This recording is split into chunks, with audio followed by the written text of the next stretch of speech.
আরে এই যে মিস্টার, পা চালাচ্ছেন না কেন? মনে হচ্ছে যেন ফাঁসির মঞ্চে নিয়ে যাচ্ছি। চলুন চলুন, দ্রুত চলুন, আজকেই আমাদের বিয়েটা সেরে ফেলতে হবে। হাত ছাড়ুন মিস, রাস্তার লোক দেখছে। আর আপনি আমাকে চেনেন না, জানেন না, রাস্তা থেকে তুলে নিয়ে বিয়ে করতে চাইছেন কেন? মাথা ঠিক আছে তো আপনার? আরে চেনার দরকার কি, আমি তো চিনি। তুমি তো একটা মালির ছেলে, তাই না? ওই যে হাতে কাঁচি, ফুল গাছ দেখছি। দেখো, আমার মতো এত সুন্দরী আর বিশাল চৌধুরী গ্রুপের উত্তরাধিকারিণীকে বিয়ে করার সুযোগ কিন্তু জীবনে একবারই আসে। চলো, কাজী অফিস সামনেই। আপনি চৌধুরী গ্রুপের মালিক, কিন্তু আপনার হাতের ব্যাগটা তো ছিঁড়া, আর জুতোটাও মনে হচ্ছে আঠা দিয়ে লাগানো। ও এটা, আরে এটা তো জাস্ট ফ্যাশন। একে বলে বিপরীত ফ্যাশন। বড় লোকেরা আজকাল ছেঁড়া জিনিসই বেশি পরে। তুমি বুঝবে না, তুমি তো সাধারণ মালি। এখন কথা না বাড়িয়ে চলো তো, আমার সময় মানেই কোটি টাকা। ঈশিতা আসলে এই শহরের এক বস্তিতে থাকে। মা অন্যের বাড়িতে কাজ করেন আর বাবা অসুস্থ। কিন্তু ঈশিতার স্বপ্ন অনেক বড়। সে নিজেকে সবসময় বড়লোকের মেয়ে হিসেবে পরিচয় দেয়, যাতে লোকে তাকে সম্মান করে। আজ তার বাড়িতে পাওনাদাররা চড়া হয়েছিল। ঈশিতা তাদের হাত থেকে বাঁচতে আর মিথ্যে আভিজাত্য টিকিয়ে রাখতে রাস্তা থেকে এই গম্ভীর চেহারার আকাশকে ধরে এনেছে। আকাশের শার্টের কলার ধরে টানতে টানতে নিয়ে যাচ্ছে। আকাশ তখন একটা কাঁচি আর ফুল হাতে তার বাড়ির পথে হাঁটছিল। এদিকে সে ভেবেছে আকাশ একটা সাধারণ মালি বা হকার। ওকে বিয়ে করে বাড়িতে তুললে পাওনাদাররা ভাববে জামাইও নিশ্চয়ই বড়লোক, কারণ দেখতে বড়লোক মনে হয়। কিন্তু ঈশিতা জানে না, সে যাকে সাধারণ মালি ভাবছে সে আসলে এই শহরের আসল আকাশ চৌধুরী, যে কিনা বিলাসিতা অপছন্দ করে বলে আর সাধারণ পাঞ্জাবি পরে নিজের নতুন প্রজেক্ট দেখতে রাস্তায় নেমেছিল। পথে ফুল কিনে আর কাঁচি কিনে বাসে ফিরছে, কারণ তার কাছে যা ভালো লাগে তাই কিনে। বাকিদের কাছে এইসব ছোট জিনিস হলেও তার কাছে অনেক দামি, কারণ সে ফল, ফুল, প্রকৃতি, গাছ ভালোবাসে। আমি বিয়ে করব না, আমাকে যেতে দিন, আমার অনেক কাজ আছে। কাজ? কিসের কাজ? ওই যে লর্ড সাহেবের বাগানে পানি দেওয়া। দেখো, আমায় বিয়ে করলে তোমাকে আর রোদে পুড়তে হবে না। আমি তোমাকে দামি গাড়ি কিনে দেবো, এসি রুমে শোয়াবো। চলো তো। আর তোমার নামটা কি? মেয়েটা তো আচ্ছা পাগল, নিজে ছেঁড়া জুতো পরে আমাকে এসি রুমের লোভ দেখাচ্ছে। দেখি তো নাটকটা কত দূর যায়। ঠিক আছে চলুন, তবে আমার একটা শর্ত আছে। বিয়ের পর আমি কিন্তু কোনো টাকা পয়সা দেব না, যা খরচ সব আপনার। আর হ্যাঁ, আমার নাম আকাশ।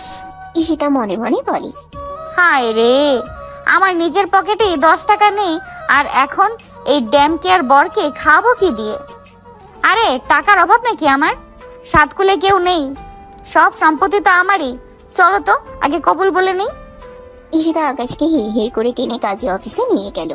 কাজী অফিসে ছোট ঘরে পা দিয়ে ঈশিতা হাফ ছাড়লো। কাজী সাহেব তখন ঝিমুচ্ছিলেন। চিৎকারে লাফিয়ে উঠলেন, কে? এই কে? কে আমার ঘরে ডাকাতি করে?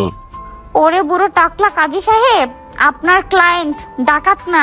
জলদি খাতা বের করুন। এই যে আমার বর, একে এক্ষুনি কবুল পরান। আমাদের হাতে একদম সময় নেই। না, ছাড়ুন আমাকে, পাগলামি করবেন না। কাজী সাহেব চশমা ঠিক করে। আরে মা, ছেলে তো দেখছি রাজি না। জোর করে বিয়ে করা তো জায়েজ নেই। বাবা, তুমি কি রাজি? একদম না, আমি এই পাগল মেয়েকে চিনি না। ও রাস্তা থেকে আমাকে ধরে এনেছে। ঈশিতা আকাশের দিকে এক পলক তাকিয়ে বুঝে গেল সোজা আঙ্গুলে খেয়ে উঠবে না।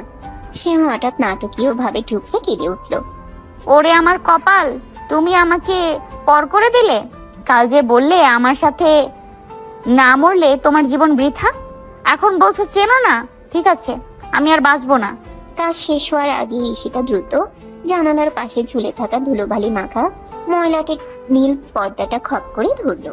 তারপর সেটা পেঁচিয়ে নিজের গলায় একটা হালকা ফাঁস দিল। ঈশিতা জানালার গ্রেলে পর্দার এক মাথা বেঁধে চেঁচামেচি করে। কাজী সাহেব সাক্ষী থাকুন, এই পাষাণ আমাকে বিয়ে না করলে আজই আমি এই পর্দায় ঝুলে প্রাণ দেব। দিন, দেখি আপনি কিভাবে ঝোলেন। পর্দাটা ছিঁড়ে আপনি নিচে পড়বেন, এটাই হবে। ঈশিতা দেখলো আকাশ একদমই পড়লো না। সে এবার চোখ বন্ধ করে ঝুলে পড়ার ভান ধরলো। কিন্তু চতুর ঈশিতা এক চোখ সামান্য খুলে আর চোখে দেখতে লাগলো সবার রিয়াকশন কি। আকাশ কি ভয় পেল? কাজী সাহেব কি কাঁপছে? সে মনে মনে ভাবলো, ধুর, এই মালির ছেলেটা কি পাথরের তৈরি? একটু তো ভয় পা। কাজী সাহেব আতঙ্কে আসন ছেড়ে উঠে দাঁড়িয়ে বলে, ওরে বাবারে, আকাশ সাহেব, আল্লাহর দোয়াই লাগে, একে থামান। আমার অফিসে এই মেয়ে মারা গেলে পুলিশ আমাকে আর আপনাকে দুজনকেই জেলের ঘানি টানাবে। সারা জীবন কয়েদি হয়ে থাকতে হবে। আকাশ মনে মনে হাসলো। জেল? আমাকে? বাংলাদেশের কোনো জেলই আকাশ চৌধুরীকে আটকে রাখার ক্ষমতা রাখে না। কিন্তু মেয়েটা যদি সত্যি বোকামি করে পা পিছলে যায়, তবে তো জ্যান্ত মানুষটা মারা যাবে। ঠিক আছে, ঠিক আছে, নামুন আপনি, বিয়ে করছি আমি। ঈশিতা এক সেকেন্ডে পর্দা গলা থেকে খুলে ফেললো। মুখে তখন তার বিশ্বজয়ের হাসি। এই তো লাইনে আসো। কাজী সাহেব, দেরি করবেন না, শুরু করুন। আমি ঈশিতা, বর আকাশ। সাক্ষী লাগবে তো? ব্যাপার না। ঈশিতা কোথাও একটা কল করে। 5 মিনিটের ভেতর দুটা মেয়ে আর একটা ছেলে এসে হাজির। এরা ঈশিতার বন্ধু ছিল। আকাশ আর কাজী দুজনেই হতভাগ। নেন, এবার পড়ান। বাবা, এ তো বুলেটের চেয়েও আগে চলে দেখছি। আপনি পড়াবেন? বিসমিল্লাহ। বর আকাশ, কন্যা ঈশিতা, দেন মুহূর্ত আপনারে ঠিক করবেন। দেনমোহর? হো, আমি তো কোটিপতি। ঠিক আছে, প্রতীকী হিসাবে 101 টাকা লিখে রাখুন। পরে ও যখন আমার প্রাসাদে যাবে, আমি ওকে একটা স্বর্ণের বাগান করে দেব। অবশ্যই, স্বর্ণের বাগান আর হীরের ঘাস। কাজী সাহেব আকাশের নামটা লিখতে গিয়ে হঠাৎ থমকে গেলেন। চশমাটা নাকের ডগায় এনে আকাশের মুখের দিকে কয়েকবার তাকালেন। দাঁড়ান তো, আপনাকে কোথায় যেন দেখেছি। এই চাহনি, এই রাজকীয় ভাব, আপনি কি সেই পাখিজা গ্রুপ অব ইন্ডাস্ট্রিজের মালিক আকাশ চৌধুরী না, যার ছবি কালকে পেপারে দেখলাম? আকাশ ভেতরে ভেতরে চমকে উঠল, তোতলাতে শুরু করলো। আমি? না না, আপনি ভুল দেখছেন। আমি তো স্রেফ মালি, ওই যে রাস্তার ধারের ফুল গাছে পানি দেই। পেপারে নিশ্চয়ই আমার যমজ ভাই বা আমার মতো দেখতে কাউকে দেখেছেন। কাজী সাহেব সন্দেহের চোখে দেখে। কিন্তু অবিকল মিল। ঈশিতা অট্ট হাসি দিয়ে কাজীর মাথায় একটা হালকা থাপ্পড় মেরে বলে, আরে বুড়ো, আপনার কি বয়স হয়ে মাথা খারাপ হয়েছে? এই ফকিরের বেশ ধরা ছেলেটা হবে কোটিপতি মালিক। ও আমার বাগানের মালিক হতে পারে বড়জোর। ওকে বিয়ে করেছি স্রেফ ওর মায়া চেহারার জন্য। আপনি তাড়াতাড়ি সই করান তো। হ্যাঁ কাজী সাহেব, আমি যদি কোটিপতি হতাম তবে কি এই ছেঁড়া গেঞ্জি পরে ঘুরি? আমি তো এখন ডাল ভাতের জন্য এই ম্যাডামের দয়ার ওপর বেঁচে আছি। কাজী সাহেব মাথা চুলকাতে চুলকাতেই সই করিয়ে নিলেন। আজব দুনিয়া, মালিক মালি রাজে আর মালি মালিক সাজে। ঠিক আছে, বিয়ে সম্পন্ন, আপনারা এখন স্বামী স্ত্রী। ঈশিতা কল দিয়ে আনা ছেলে মেয়েগুলোকে আবার চলে যেতে বলে। তারা কোনো কথা না বলে চলে যায়। আকাশ অবাক হয়ে তাকায়। ঈশিতা আকাশের হাত খপ করে ধরে। ব্যাস, অনেক দেরি হয়ে গেছে, চলো এবার দ্রুত বাসায় চলো।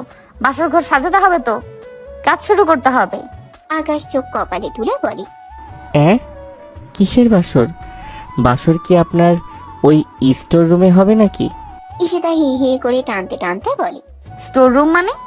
তোমাকে শুরুতে বললাম না, ওটা আমার একটা এক্সপেরিমেন্টাল কুঁড়ে ঘর। চলো তো, কথা কম কাজ বেশি। ঈশিতা আকাশকে এক প্রকার চ্যাংদোলা করে রিকশায় তুলল। কাজী সাহেব অফিসের দরজায় দাঁড়িয়ে নিজের টাক মাথায় হাত বুলিয়ে গজগজ করতে লাগলেন। মেয়েটা তো পুরাই পাগলি, কিন্তু ছেলেটা ওই নীল চোখের চাহনিটা তো ভুল হওয়ার কথা না। পাখিজা কোম্পানির মালিক যদি আজ একটা বস্তির মেয়ের সাথে বিয়ে করে রিক্সায় যায়, তবে তো কালকে কিয়ামত হবে। যাই হোক, আমার ফিটা তো অন্তত দিয়ে গেল। ঈশিতা আকাশকে নিয়ে সোজা বস্তির দিকে রিকশা নিল। আকাশ অবাক হয়ে দেখছে রাস্তা যত শুরু হচ্ছে ঈশিতার মুখ তত ফ্যাকাশে হচ্ছে। রিকশা থামলো একটা টিনের চাল দেওয়া ঘরের সামনে। এটা কি আপনার প্রাসাদের সিকিউরিটি গার্ডের রুম? আমরা এখানে কেন নামলাম? ঈশিতা জিভে কামড় দিয়ে বলে, না মানে, এটা আসলে আমার একটা আন্ডারগ্রাউন্ড প্রজেক্ট। আমি দেখতে চাইছি গরিব মানুষ কিভাবে থাকে, তাই এখানে ছদ্মবেশে থাকছি। চলো ভেতরে চলো। ঈশিতা আসলে সবকটা কথা মিথ্যা বলেছে। আকাশ কিছু বলতে যাবে, ঈশিতা তাকে টেনে ভেতরে ঢোকায়। ভেতরে ঢুকতে ঈশিতার মা চিৎকার করে উঠলেন, ঈশিতা, কোথা থেকে এই আপদ ধরে নিয়ে আনলি? চাল কেনার টাকা নাই ঘরে, আর তুই জামাই নিয়ে হাজির হলি। ঈশিতা দ্রুত মায়ের মুখ চেপে ধরল। মা চুপ করো, ও অনেক বড় বিজনেস ম্যাগনেট, লস এঞ্জেলেস থেকে এসেছে, ও জানলে সব মান সম্মান যাবে। আকাশ ঘরের অবস্থা দেখে মনে মনে হাসছে। বাহ, লস অ্যাঞ্জেলেসের বিজনেস ম্যাগনেট তো আমি আজই হলাম। এই মেয়ে তো 1 নম্বরের গুলিবাজ। তো ঈশিতা ম্যাডাম, আপনার এই প্রজেক্টে খাবার কি আছে? দুপুরে লাঞ্চ কি প্যারিস থেকে আসবে? না, আজ আসলে বাবুর্চি ছুটিতে, মা মা মনে হয় একটু ডাল আর আলু ভর্তা করেছে, ওটা টেস্ট করো। জানো তো, simple life is the best life. Akash মেঝেতে পিড়ি পেতে বসলো। তার সামনে আলু ভর্তা আর পাতলা ডাল। যে ছেলে প্রতিদিন 5 তারকা হোটেলের খাবার খায়, সে আজ এক ছটফটে মিথ্যাবাদী মেয়ের ঘরে বসে পরম তৃপ্তিতে ডাল ভাত খাচ্ছে। ছেলেটা তো দারুণ, ডাল ভাতেও কত স্টাইল করে খাচ্ছে। একে দিয়ে তো সত্যিই বড়লোক জামাই সাজানো যাবে। ঈশিতা আর চোখে দেখছে আর ভাবছে, কিন্তু ঠিক তখনই দরজায় করাঘাত হলো। পাওনাদার মজিদ মিয়া লাঠি হাতে হাজির। ঈশিতা, ওই রিক্সাওয়ালার মেয়ে, টাকা দিবি নাকি ঘর থেকে বের করে দেব? ঈশিতা আকাশের দিকে তাকিয়ে আমতা আমতা করে। ওটা আসলে আমার পার্সোনাল অ্যাসিস্ট্যান্ট, বেতনের জন্য চিৎকার করছে, আমি সামলে নিচ্ছি। আকাশ ঠোঁটে রহস্যময়ী হাসি ফুটিয়ে বলে, আচ্ছা, আমি গিয়ে একটু কথা বলবো আপনার অ্যাসিস্ট্যান্টের সাথে। না, একদম না, তুমি বসো, আমি আসছি। ঈশিতা বাইরে গিয়ে মজিদ মিয়াকে সামলাতে লাগলো।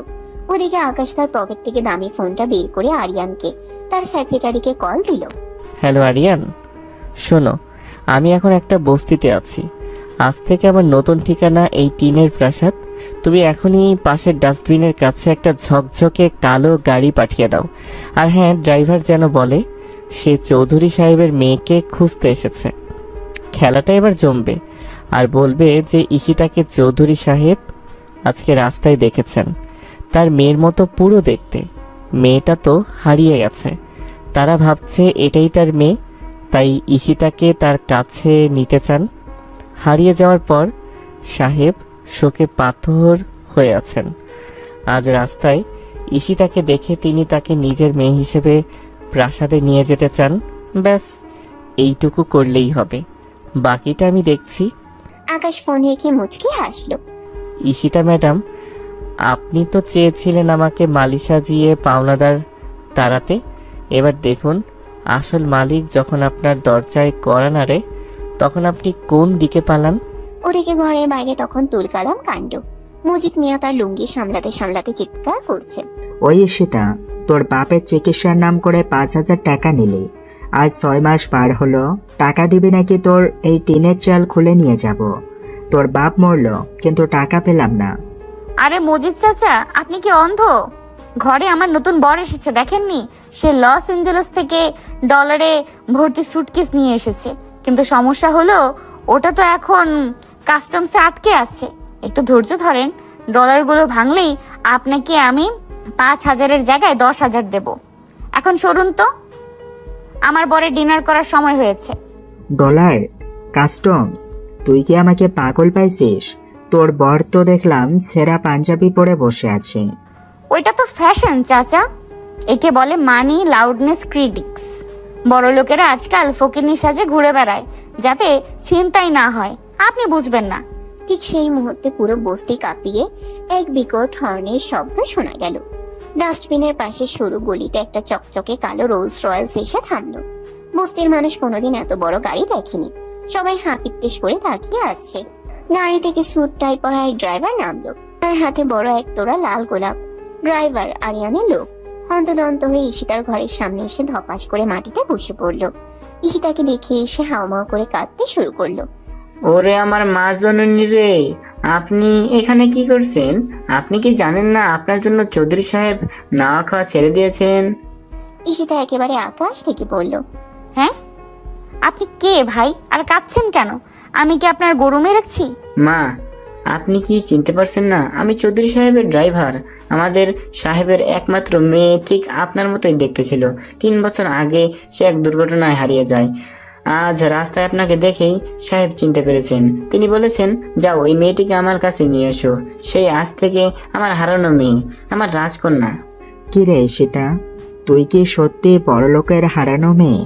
এতক্ষণ তো বললি চৌধুরী গ্রুপের মালিক তুই, সত্যি সত্যি তো তাই দেখছি। ঈশিতা মাথায় হাত দিয়ে মনে মনে বলে, হায় আল্লাহ, এই কোন মুসিবত! আমি তো বানায় বানায় বলেছিলাম আমি চৌধুরী গ্রুপের মালিক, এখন সত্যি সত্যি চৌধুরী সাহেবের লোক চলে আসলো। তার মানে কি আমি আসলেই কোনো বড় লোকের হারিয়ে যাওয়া মেয়ে, নাকি এরাও আমার মতো কোনো বাটপাট? দূর, না না না, কি ভাবি! আমার মা তো উনি। দেখ, মাথা পুরো গেছে আমার। এবার ঈশিতা একটু ভাব নিয়ে বলে, হ্যাঁ, আমি আসলে জানতাম একদিন আমার আসল বাবা আমাকে খুঁজতে আসবে।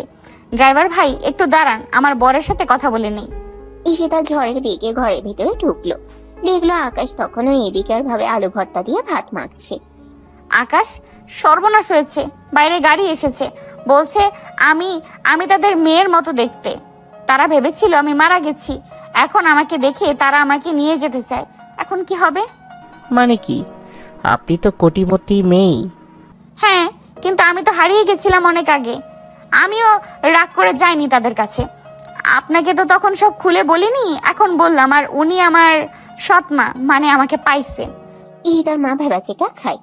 আকাশ বুঝতে পারে, কোনো মতে হাসি চেপে রাখে। তো জান না, বড় লোকের মেয়ে হওয়া তো আপনার স্বপ্ন ছিল। রাজপ্রাসাদে থাকবেন, এসি রুমে শোবেন, আর আমাকেও সাথে নিয়ে যাবেন। আমি না হয় আপনার বাগানের মালি হয়েই থাকবো। কিন্তু আকাশ, আমরা তো আজই বিয়ে করলাম, তোমাকে ছেড়ে আমি কিভাবে যাব? আচ্ছা, এক কাজ করি, চলো আমরা দুজনেই যাই। তুমি হবে আমার পার্সোনাল সিকিউরিটি আর আমি হব রাজকন্যা, কি বলো? ঠিক আছে, চলুন। তবে মনে রাখবেন ঈশিতা, বড়লোকদের দুনিয়া কিন্তু খুব কঠিন। সেখানে মিথ্যা বললে কিন্তু কল্লাও যেতে পারে। ইশতা চৌধুরী কি কাউকে ভয় পায়? চলো, মজিদ চাচাকে এক্ষুনি 1 লাখ টাকার চেক দিয়ে দেব। মনে মনে বলে, চেক বইটা কোথাও থেকে জোগাড় করতে পারি। ঈশিতা আর আকাশ সেই রাজকীয় গাড়িতে গিয়ে বসলো। ড্রাইভার আকাশকে দেখে আর চোখে এক পলক তাকালো। আকাশ তাকে চোখ দিয়ে ইশারা করলো একদম চুপ থাকার জন্য। গাড়ি যখন বস্তি ছেড়ে হাইওয়ের দিকে ছুটলো, ঈশিতা জানালার কাছ নামিয়ে বস্তির মানুষদের দিকে হাত নাড়াতে লাগলো, যেন সে সত্যি কোনো দেশ জয় করে ফিরছে। কিন্তু ঈশিতা জানতো না, সে যে গাড়িতে বসে আছে তার আসল মালিক তার পাশেই মালি সেজে বসে আছে। আর যে রাজপ্রাসাদে সে যাচ্ছে, সেখানে গিয়ে তার মিথ্যে ঝুলি কিভাবে ফুটো হবে সেটা ভেবে আকাশ মনে মনে এক মহানাটক সাজাতে লাগলো। দামি রোলস রয়েস গাড়িটা যখন বিশাল এক রাজকীয় গেট পেরিয়ে ভেতরে ঢুকলো, ঈশিতার চোখ তখন কপালে ওঠার জোগাড়। দুপাশে সারিবদ্ধ পাম গাছ, মাঝখানে শ্বেত পাথরের ঝর্ণা, আর সামনে দাঁড়িয়ে থাকা বিশাল সাদা রঙের প্রাসাদ। ঈশিতা জানালার কাছ দিয়ে মুখ বের করে হা করে তাকিয়ে আছে। সে মনে মনে ভাবলো, বাপরে, এটা বাড়ি নাকি বিদেশের এয়ারপোর্ট? আমি তো ভেবেছিলাম বড়লোক মানে বড় জোর 5 তলা বাড়ি হবে, এটা তো দেখছি আস্ত একটা কেল্লা। ঈশিতা জানালার কাছ দিয়ে মুখ বের করে হা করে তাকিয়ে আছে। সে মনে মনে ভাবলো, এখনই এই অবস্থা, ভেতরে গেলে তো নিশ্চিত অজ্ঞান হবে। আকাশ আর চোখে ঈশিতার হা করা মুখটা দেখছিল আর মনে মনে হাসছিল। গাড়ি থামতেই ড্রাইভার দরজা খুলে দিল। ঈশিতা নামার সময় শাড়ির আঁচলটা রাজকীয় ঢঙ্গে কাঁধে তুলে নিল। যদিও শাড়িটা সস্তা সুতি। সে যখন প্রাসাদের বারান্দায় পা রাখলো, ভেতর থেকে আকাশ চৌধুরীর মা, বাবা, ছোট বোন নীরা আর বড় ভাবি শাইলা বেরিয়ে এলেন। সবার চোখে মুখে চরম বিস্ময়। তারা দেখছে তাদের বাড়ির ছেলে আকাশ একটা অদ্ভুত সাজের মেয়েকে নিয়ে এসেছে, আর ড্রাইভার ইশারা করছে চুপ থাকতে। আকাশের মা আটকে উঠে, ওরে আকাশ, এটা কি কাণ্ড! এই মেয়েটা কে? আর আমাদের ড্রাইভার ওকে মা জননী বলে ডাকছে কেন? আকাশ দ্রুত পরিস্থিতি সামলে নেয়। মা, ছোট মা, ভাবি, তোমরা 1 মিনিট পাশের রুমে এসো, জরুরি কথা আছে। আকাশ প্রায় ধাক্কা দিয়েই পরিবারের সবাইকে পাশের লাইব্রেরি রুমে নিয়ে গেল। সেখানে গিয়ে সে ফিসফিস করে সবটা খুলে বলল, দেখো, এই মেয়েটার নাম ঈশিতা। ও একটা বস্তিতে থাকে আর খুব অভাবী, কিন্তু ওর একটা অদ্ভুত রোগ আছে। সে নিজেকে সবসময় বড়লোক দাবি করে। আমি আজ ওর পাল্লায় পড়ে বিয়ে করতে বাধ্য হয়েছি। ও আমাকে মালি ভাবে। এখন ও মনে করছে ও আমাদের হারানো মেয়ে। মানে কি ভাই, একটা বস্তির মিথ্যাবাদী মেয়েকে আমাদের পরিবারের সদস্য বানাবো? অসম্ভব। থামরিরা, আকাশের উপর আমার ভরসা আছে। তাছাড়া মেয়েটাকে প্রথম দেখায় আমার বেশ মায়াবী মনে হচ্ছে। পুরো চটপটে চোখের আড়ালে হয়তো কোনো কষ্ট আছে। ঠিক আছে আকাশ, আমি রাজি, আমরা সবাই অভিনয় করব। নাটক শুরু। সবাই যখন আবার ড্রয়িং রুমে ফিরে এলো, ঈশিতা তখন সোফার কুশন টিপে দেখছিল ওটা কত নরম। সবাইকে একসাথে আসতে দেখে সে একটু ঘাবড়ে গেল। হঠাৎ সে দেখলো আকাশ পাশে নেই। সে চারপাশে খুঁজে আকাশকে না পেয়ে মনে মনে বিড়বিড় করতে লাগলো। গেল কই মরাটা? আমাকে এই যুদ্ধক্ষেত্রে শত্রুপক্ষের সামনে একা পাঠিয়ে নিজে পালিয়েছে। ওই তো আসছে পাতিমালি। ঠিক তখনই আকাশের বাবা এগিয়ে এলেন, তার চোখে কৃত্রিম পানি। বাবা 2 হাত বাড়িয়ে বলে, ওই রে তোরা, ওই রে, দেখ আমার হারানো মাঝে মানে ফিরে এসেছে। মা তুই ওই দিন কোথায় ছিলি? তোরা যে তোকে ছাড়া একমাত্র শান্তি পাইনি। হ্যাঁ, আপনি কি আমার আসল আব্বা? মা ও ভাবি নাটকীয় ভাবে এগিয়ে এসে বলে, ওরে আমাদের জানের টুকরো, আয় মা আমাদের বুকে আয়। কতদিন পর তোকে দেখলাম, তোর চেহারাটা একটুকু বদলায়নি। ঈশিতা প্রথমে হকচকিয়ে গেলেও পরক্ষণে নিজেকে সামলে নিল। সে মনে মনে ভাবলো, আরে এরা তো দেখি সত্যি সত্যি আমাকে নিজেদের মেয়ে ভাবছে। আমি তো এমনি গুল্লি মারছিলাম ড্রাইভারের কাছে, এখন দেখছি জ্যান্ত বড়লোক বাবা মা পেয়ে গেলাম। যাক, চেহারা নিশ্চয়ই তাদের হারানো মেয়ের মতো। সুযোগ যখন এসেছে হাতছাড়া করা যাবে না। অভিনয় তো আমিও কম জানি না। ঈশিতা ঝট করে আকাশের বাবাকে জড়িয়ে ধরে ঠুকরে কেঁদে উঠল। আব্বা গো, আমি যে কত কষ্টে ছিলাম আপনাদের ছাড়া। ওই বস্তিতে পচা ডাল ভাত খেয়ে দিন কেটেছে আমার। আপনারা আমাকে এত দেরিতে কেন খুঁজলেন? নীরা ভাবির কানে কানে বলে, দেখলে ভাবি, কি পরিমাণ নাটকবাজ মেয়ে, কি সুন্দর চোখে জল না এনেও ডুকরে কাঁদছে। আর ভাইয়াটা কেন যে একে সহ্য করছে কে জানে। দাঁড়ানিরা দেখতে দে কি ঘটে, মেয়েটা তো সুবিধার মনে হচ্ছে না। ঠিক তখন আকাশ পেছন থেকে উকি দিল। ঈশিতাকে জড়িয়ে ধরে কাঁদতে দেখে সে মনে মনে বলল, যদিও আমি এই নাটক বানিয়েছি, দয়া করে তোমরা এখন ওর সামনে অভিনয় করো যে ও তোমাদেরই সেই হারিয়ে যাওয়া মেয়ে। বাপরে, মেয়েটা তো আস্ত একটা বাটপার, এত তাড়াতাড়ি পরিবেশের সাথে মিশে গেল। ঈশিতা আকাশকে দেখে বলে, ওই যে, তুমি কই ছিলে? ভয় পেয়ে লুকিয়েছিলে নাকি? না মানে আমি তো আপনাদের মতো বড়লোক মানুষদের দেখে ভয়ে ভেতরে ঢুকে আবার বেরিয়ে গেছি। বড় বড় মানুষের কারবার তো।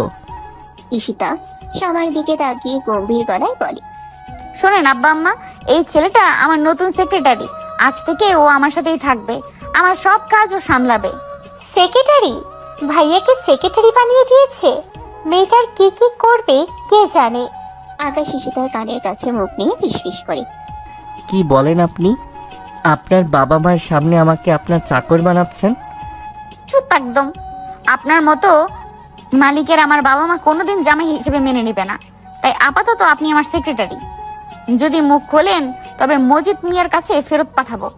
ঈশিতা একটু ভাব নিয়ে হাই তুলে বলে, আব্বা আমি অনেক টায়ার্ড, জার্নি করে শরীর ম্যাচ ম্যাচ করছে। তাড়াতাড়ি আমার জন্য 1 কাপ কফি পাঠান। আর শোনেন, আমার সেক্রেটারি আকাশ আমার রুমেই থাকবে। আমার রুম কোনটা? সবাই একসাথে চিৎকার করে, নীরা, শায়লা, বাবা মা কি সেক্রেটারি রুমে থাকবে? মানে কি?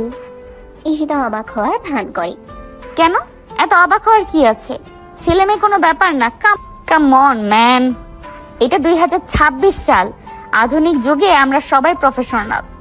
সেক্রেটারি আর বস এক রুমে থাকলে সমস্যা কি? আমাকে কি আপনারা সেই মান্দাত আমলের মেয়ে ভেবেছেন? এই বলে ঈশিতা রাজকীয় ঢঙ্গে সিঁড়ি দিয়ে উপরে উঠতে লাগলো। বাড়ির পরিচারিকা তাকে রুম দেখাতে নিয়ে গেল। আকাশের মা বাবা আর ভাবিরা পাথরের মূর্তির মতো দাঁড়িয়ে রইলেন। নীরা আকাশের দিকে তাকায়, ভাইয়া, এবার বলো তো এসবের মানে কি? তুই কেন ওকে নিয়ে এসেছিস? আর কেনই বা ওর সেক্রেটারি সেজে আছিস? ও তোকে চাকর বানিয়েছে আর তুই হাসিমকে সহ্য করছিস? আর বিয়ে বিয়ে বললেই হয়ে গেল? এইসব কি মুখের কথা? সবই তো বলেছি নীরা, তবে কথা হলো মেয়েটাকে আমার প্রথম দেখায় বেশ ভালো লেগেছে। ওর মিথ্যাগুলোর মধ্যেও এক অদ্ভুত সারল্য আছে। আমি দেখতে চাই ও কতদূর যেতে পারে, তাই আপাতত চুপচাপ আছি। কি সেক্রেটারি একটু থাকতে মানে কি? চুপ নিয়া, ছোটদের এত কথা সাজে না। আকাশ যা করছে ভেবে চিন্তে করছে, যা ভেতরে। বাবা ভেতরে সবাইকে পাঠিয়ে দিয়ে আকাশকে নিয়ে আলাদা হয়ে কিছু কথা বলল। আকাশ মাথা নাড়িয়ে চলে গেল। আকাশের বাবা মনে মনে ভাবছেন, এই চঞ্চল মেয়েটা এসে ঝিমিয়ে পড়া প্রাসাদটা যেন প্রাণ ফিরে পেয়েছে। ওদিকে আকাশের মনে এক নতুন ভাবনা। 2026 সাল। দেখা যাক ঈশিতা ম্যাডাম আপনার প্রফেশনালিজম আমাকে আর কত নিচে নামায়, আর আপনি কি কি করতে পারেন। ঈশিতা যখন বিশাল বেডরুমে ঢুকলো, তার অবস্থা দেখে মনে হলো সে যেন ভিন গ্রহের কোনো জাদুঘরে এসেছে। ঘরের মাঝখানে বিশাল কিং সাইজ বেড, যার গদিটা এত নরম যে ঈশিতা আঙ্গুল দিয়ে টিপ দিতেই সেটা দেবে যাচ্ছে। সে হুট করে জুতো খুলে বিছানায় একটা লাফ দিল। ঈশিতা বিছানায় গড়াগড়ি খেতে খেতে বলে, ওরে বাবা, এটা কি বিছানা নাকি তুলোর পাহাড়? বস্তির তোষকের কথা মনে পড়লে তো এখন কান্না পাচ্ছে। ওখানে এক পাশে শুলে অন্য পাশে হাড়গোড় বের হয়ে যেত। সে ঘরের কোণে রাখা দামি ক্রিস্টাল ল্যাম্পটার গায়ে হাত দিয়ে দেখলো। ড্রেসিং টেবিলের বিশাল আয়নায় নিজের মুখটা বারবার ঘুরিয়ে ফিরিয়ে দেখলো।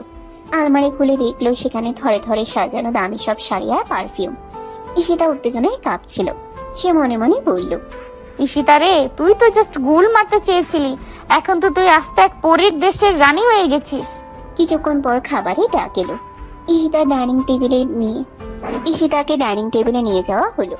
টেবিলের উপর সাজানো ইলিশ মাছের পেটি, খাসির রেজালা, মচমচে বেগুন ভাজি, পোলাও আর বাহারি সব মিষ্টি। ঈশিতা খাবার দেখে তার সব আভিজাত্য ভুলে গেল। সে পাগলের মতো প্লেটে সবকিছু তুলে নিয়ে 2 হাতে খেতে শুরু করলো। তার মুখে ঝোল লেগে যাচ্ছে, ভাতের দানা লেগে আছে, সেদিকে তার কোনো খেয়াল নেই। মীরা ফিস ফিস করে ভাবিকে বলে, ভাবি দেখো, কোনো মেয়ে এইভাবে জানোয়ারের মতো খায়? এটা নির্ঘাত কোনো বস্তির ফকিন্নি। একে দেখলেই আমার গা জ্বলে যাচ্ছে। আরে থামনিরা, দেখ না আকাশ কি তৃপ্তি নিয়ে ওকে দেখছে। আকাশের চোখ তো ওর থালা থেকে সরছেই না। আরে এই মেয়ে তো দেখছি আমাদের মান সম্মান ধুলোয় মিশিয়ে দিবে। খাওয়া দাওয়ার কোনো ম্যানার নেই। চুপ করো তো সবাই, মেয়েটা কতদিন ঠিক মতো খায়নি, কে জানে, ওকে ওর মতো খেতে দাও। আকাশ, তুমি ওকে নিয়ে উপরে যা, বোধহয় ক্লান্ত। কি বলো মা ঈশিতা? ওম্মা, আপনাকে চুম্মা আঙ্কেল, আপনি একটা মাল আছেন। ছি ছি, কি সব ভাষা! ওরে আমার ভাষার ডাইরেক্ট রে, নিজের মনে হয় পিএইচডি। আমার ভালো লাগছে, আমি বলছি, তাতে তোমার কি? যত সব। ঈশিতা পেট ভরে খেয়ে ঢেকুর তুলতে তুলতে উপরে চলে গেল। আকাশও পিছু পিছু রুমে ঢুকলো। রুমে ঢুকে ঈশিতা আকাশের দিকে বেরিয়ে গেল। এই যে মিস্টার সেক্রেটারি, খবরদার কাউকে বলবেন না যে আপনি আমার বর। এই বাড়ির সবাই আমাকে তাদের হারিয়ে যাওয়া মেয়ে ভাবছে, আর আমি এখন এই প্রাসাদের রাজকন্যা। আমি আপনি নিচে মেঝেতে শোন, আমি একা এই রাজকীয় বিছানায় ঘুমাবো। বাহ, বিয়ে করলেন আমাকে আর এখন বলছেন আমি সেক্রেটারি? আজ তো আমাদের বাসর রাত, চলুন বাসরটা অন্তত নিয়ম মেনে করি। না না, কিসের বাসর? কি বলছো এসব? কখনো না, আমি তোমাকে বর হিসেবে মানি না। তোমাকে তো আমি শুধু পাওনাদারের হাত থেকে বাঁচতে বিয়ে করেছি। তবে বিয়েটা করলেন কেন? কাজী অফিসে তো বেশ ফাঁস নেওয়ার নাটক করলেন। এত জবাব দিতে পারবো না, তুমি চিন্তা করো না। তোমাকে এর বদলে আমি অনেক টাকা দিব। এখন ঘুমাও, বিরক্ত করো না একদম। মানে আমার টাকা ঘুরিয়ে আমাকেই দেবেন? কি বললে? ফিসফিস করছো কেন? না কিছু না, ঘুমান আপনি, আমি নিচেই শুচ্ছি। রুমে ঢুকে ঈশিতা আকাশের দিকে ধীরে এলো। রাত গভীর হলো। জানালার পর্দাটা একটু সরানো ছিল, সেখান দিয়ে পূর্ণিমার উজ্জ্বল চাঁদের আলো এসে ঈশিতার মুখের উপর পড়লো। ঈশিতা অঘরে ঘুমাচ্ছে। তার চটপটে মুখটা ঘুমের ঘুরে এখন বড্ড শান্ত আর মায়াবী লাগছে। আকাশ মেঝে থেকে উঠে এসে বিছানার পাশে দাঁড়ালো। চাঁদের আলোয় ঈশিতাকে তার কাছে কোনো অপার্থিব পরীর মতো মনে হলো। আকাশ মুগ্ধ হয়ে দেখতে লাগলো। সে ভাবলো, এই মেয়েটা কত অদ্ভুত, মিথ্যা বলে জেদ করে, কিন্তু ওর মনে কোনো পাপ নেই। সবার সামনে নিজেকে বড়লোক প্রমাণ করতে গিয়ে ও যে কত বড় একা সেটা বোধহয় কেউ জানে না। আকাশ ধীরে ধীরে ঈশিতার দিকে ঝুঁকে পড়ল। সে নিজেকে নিয়ন্ত্রণ করতে পারল না। খুব আলতো করে ঈশিতার কপালে নিজের ঠোঁট ছোঁয়াতে গেল। ঠিক তখনই ঈশিতা হঠাৎ চোখ খুলে ফেলল। ওরে বাবা রে, ভূত, চোর! আকাশ দ্রুত ঈশিতার মুখ চেপে ধরে। আরে চুপ, আমি চোর নই, চিৎকার করবেন না, সবাই জেগে যাবে। ঈশিতা আ করতে করতে থেমে গেল। আকাশের শক্ত হাতে নিচে তার নিঃশ্বাস আটকে যাচ্ছে। আকাশের চোখ আর ঈশিতার চোখ একে অপরের খুব কাছে। এক মুহূর্তের জন্য সময় থমকে গেল। ঈশিতার কাজল কালো চোখে ভয় আর বিস্ময়, আর আকাশের চোখে গভীর তৃষ্ণা। আকাশ হঠাৎ নিজের হাত সরিয়ে নিল না, বরং তার মুখটা আরো কাছে নামিয়ে আনলো। ঈশিতা ছটফট করছিল, কিন্তু আকাশের বলিষ্ঠ শরীরের কাছে সে হার মানল। আকাশ আলতো করে ঈশিতার ঠোঁটে নিজের ঠোঁট ছুঁয়ে দিল। ঈশিতা প্রথমে বাধা দিতে চাইলেও আকাশের এই রোমান্টিক পরশে সে যেন এক অদ্ভুত ঘোরের মধ্যে চলে গেল। তার শরীরটা হঠাৎ অবশ হয়ে এলো। আকাশের হাতের আঙ্গুলগুলো ঈশিতার চুলের ভিতরে খেলে বেড়াচ্ছিল, আর চুমোটা আরো গভীর ও আবেগপ্রবণ হয়ে উঠল। ঘরের ভেতর শুধু তাদের নিঃশ্বাসের শব্দ আর বাতাসের হাহাকার। ঈশিতার মনে হলো সে কোনো এক স্বপ্নের সাগরে ভাসছে। অনেকক্ষণ এই রোমান্টিক ঘোরে থাকার পর ঈশিতা হঠাৎ বাস্তবে ফিরে এলো। সে অনুভব করলো তার স্বামী তাকে একদম নিজের বশে নিয়ে নিয়েছে। তার ভেতরকার সেই চটপটে বস্তির মেয়েটা জেগে উঠল। সে বুঝতে পারলো না কি করবে, তাই এক ধাক্কায় আকাশকে সরিয়ে দিল এবং নিজের অজান্তে একটা জবরদস্ত লাথি মারলো। আকাশ ধপাস করে মেঝেতে পড়ে গিয়ে বলে, উফ মাগো, পচা লোক, অসভ্য, মালি হয়ে আমার মতো রাজকন্যা ঠোঁটে চুমু খাও? তোমার এত সাহস? যাও গিয়ে ঘুমাও।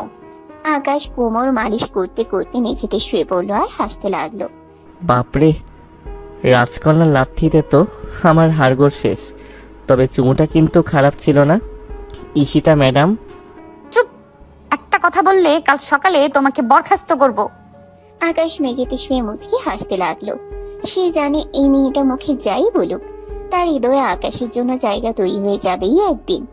চাঁদের আলোয় দুজনেই জেগে রইল, একজন রাজকীয় বিছানায় আর অন্যজন মেঝেতে, কিন্তু দুজনেই এক নতুন অনুভবের নেশায় বুঁদ হয়ে। সকালে এই সোনা ছড়া রোদ যখন জানালার পর্দা ভেদ করে ঈশিতার মুখে পড়ল, সে আড়মোড়া ভেঙে উঠল। কাল রাতে সেই চুমু, বিভ্রাট আর আকাশের লাথি খেয়ে মেঝেতে পড়ে যাওয়ার দৃশ্যটা মনে পড়তেই অজান্তেই ঈশিতার গালে এক চিলতে হাসি ফুটে উঠল। সে বিছানা থেকে উকি দিয়ে দেখলো আকাশ নেই। মরাটা গেল কই? লাথি খেয়ে কি একেবারে পটল তুলো নাকি? যাক, আপদ বিদায় হয়েছে। এখন আমাকে এই রাজপ্রাসাদের আসল রানী হয়ে উঠতে হবে। সে দ্রুত দামি একটা সিল্কের বাথরোব, যা সে আসলে তোয়ালে ভেবেছিল, গায়ে জড়িয়ে আয়নার সামনে দাঁড়ালো। নিজের গাল দুটো টিপে বলল, ঈশিতা রে, তুই তো জাস্ট হিরোইন হয়ে গেছিস। হঠাৎ ঈশিতার মনে পড়লো তার মায়ের কথা। সে ড্রেসিং টেবিলের উপরে রাখা দামি একটা স্মার্টফোন, যা আকাশের দেওয়া, সেটি হাতে নিয়ে ঘরের কোণে গিয়ে লুকিয়ে কল দিল। হ্যালো মা। ও মা, শুনতে পাচ্ছ? ওরে ঈশিতা, তুই কই? কাল থেকে তোকে খুঁজে পাচ্ছি না। মজিদ মিয়া তো লাঠি নিয়ে বসে আছে, তুই কি পালালি রে মা? আরে না মা, পালাবো কেন? তোমার মেয়ে এখন আসতো এক রাজপ্রাসাদে। মা শোনো, আমি একটা বড়লোক পরিবার পেয়েছি যারা আমাকে তাদের হারানো মেয়ে ভাবছে। আমি এখন এসির নিচে বসে আপেল খাচ্ছি। তুমি একদম চিন্তা করো না, আমি এখান থেকে কিছু দামি গয়না আর টাকা হাতিয়ে নিয়ে কদিনের মধ্যেই চলে আসব। আমাদের সব ঋণ শোধ করে দেবো মা, তুমি শুধু কাউকে কিছু বলো না। বড় লোকের হারানো মেয়ে? তুই কি পাগল হলি নাকি? পুলিশে ধরলে তো তোর বাপের জান থাকবে না।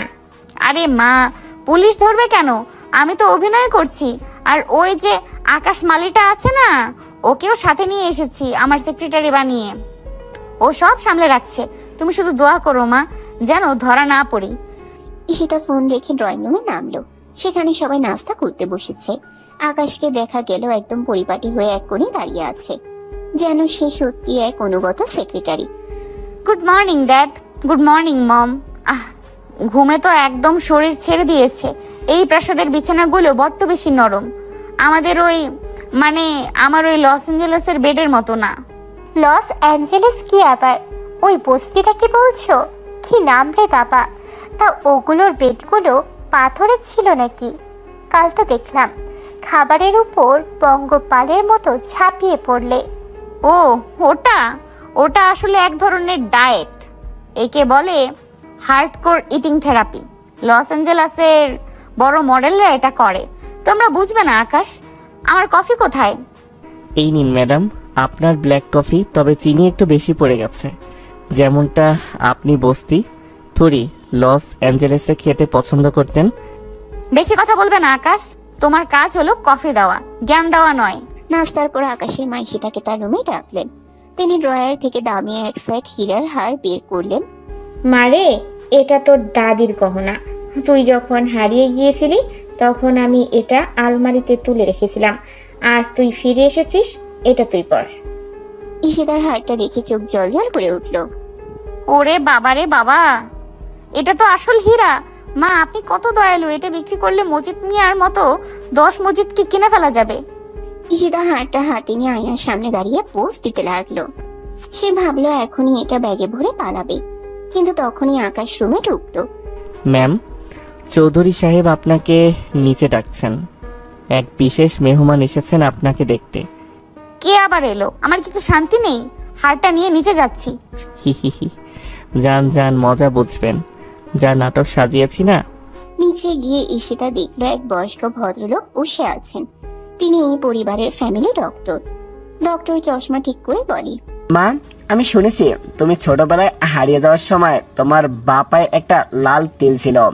আমি কি একবার চেক করতে পারি? তাহলে আমাদের নিশ্চিত হতে সুবিধা হবে। ঈশিতা বজ্রা হত হয়ে মনে মনে বলে, সর্বনাশ, গায়ে তিল! আমার তো পায়ে কোনো তিল নেই, শুধু কাদা লেগে আছে। এখন তো ধরা খাবো। তারপরে আকাশ কিছু যেন জানে না এমন একটা ভাব করে পরিস্থিতি সামলাতে সামনে আসে। ডাক্তার সাহেব, আসলে ম্যামের এখন পায়ের অবস্থা খুব একটা ভালো না। কাল আসার পথে উনি পায়ে আঘাত পেয়েছেন, ব্যান্ডেজ করা আছে। আপনি বরং ওনার ফেস রিডিং করুন। ঈশিতা দ্রুত বুদ্ধি খাটিয়ে কান্না শুরু করলো। কিউ আব্বা মা, আপনারা কি আমাকে এখনো বিশ্বাস করেন না? আমি কি আপনাদের মেয়ে হওয়ার জন্য পায়ে তিল নিয়ে ঘুরবো? আপনারা যদি আমাকে সন্দেহ করেন তবে এক্ষুনি আমি এই রাজপ্রাসাদ ছেড়ে চলে যাব। আকাশ চলো, আমার ব্যাগ গুছিয়ে দাও। না না মা, ডাক্তার সাহেব তো এমনি বললেন। তোমার চোখের ওই মায়ে বলে দিচ্ছে তুমি আমাদের মেয়ে। ডাক্তার সাহেব, আপনি এখন আসতে পারেন। ঈশিতা বিজয়ের হাসি হাসলো। সে আর চোখে আকাশের দিকে তাকিয়ে ইশারা করলো। দেখেছো ডন কাকে বলে? আকাশ শুধু মুচকি হাসলো। সে ভাবলো এসব যে আকাশের সাজানো সেটা তো ঈশিতা জানেই না। কিন্তু আকাশ এটা জানতো না ঈশিতা হারটা কবজা করার ধান্দায় আছে। সকালে সেই ডক্টর বিভ্রাটের পর ঈশিতা নিজের রুমে এসে হাঁপাচ্ছিল। হীরের হারটা ড্রেসিং টেবিলের উপর ছকছক করছে। ঈশিতা ওটা ব্যাগে ভরতে যাবে অমনি খট করে দরজা বন্ধ হওয়ার শব্দ হলো। ঈশিতা চমকে তাকিয়ে দেখলো আকাশ দরজায় পিঠ দিয়ে দাঁড়িয়ে আছে। তার চোখে এক কুটিল কিন্তু রোমান্টিক চাহনি। এই যে মিস্টার সেক্রেটারি, অনুমতি ছাড়া ঘরে ঢুকলেন কেন? বেরোন বলছি। আকাশ ধীরে ধীরে ঈশিতার দিকে এগিয়ে এসে বলে, বেরোবো কেন? এখনই তো খেলা শুরু। আচ্ছা ঈশিতা ম্যাডাম, আপনার ব্যাগের ভেতর ওই হীরের হারটা কি করছে? ওটা কি লস অ্যাঞ্জেলেস থেকে পার্সেল হয়ে এসেছে? ওটা মা আমাকে দিয়েছে, আমি জাস্ট একটু চেক করছিলাম। আকাশ ঈশিতার খুব কাছে এসে দাঁড়ালো। মিথ্যে বলবেন না। আমি জানি আপনি এটা নিয়ে পালানোর ফন্দি করছেন। আমি এও জানি আপনি এদের মেয়ে নন, টাকার জন্য অভিনয় করছেন। আপনি কি চান আমি এখনই নিচে গিয়ে চৌধুরী সাহেবকে বলি যে ওনার হারানো মেয়ে আসলে বস্তির এক পকেটমার? ঈশিতা আতঙ্কে আকাশের শার্টের কলার ধরে। না আকাশ, প্লিজ এমনটা করো না। ওনারা সন্তান হারিয়েছেন, আচমকে এমন শক সইতে পারবে না, হার্ট অ্যাটাক করবে। মানলাম আমি লোভী, কিন্তু আমি এত খারাপ নই। দুটি মানুষকে মেরে ফেলবো যারা আমাকে এত আদর করছে। প্লিজ বলো না, তুমি যা চাও আমি তাই দেব। আকাশ ঈশিতার কোমর জড়িয়ে নিজের সাথে মিশিয়ে নিয়ে বলে, যা চাই তাই দেবেন? শিওর? আর আপনি ততটা খারাপও নন, না হলে ওনাদের কথা ভাবতেন না। তুমি আগে বলো কি চাও তুমি? টাকা? টাকা তো আমার কাছে অনেক আছে সীতা। আমার এখন একটু সেক্রেটারি স্পেশাল আদর চাই।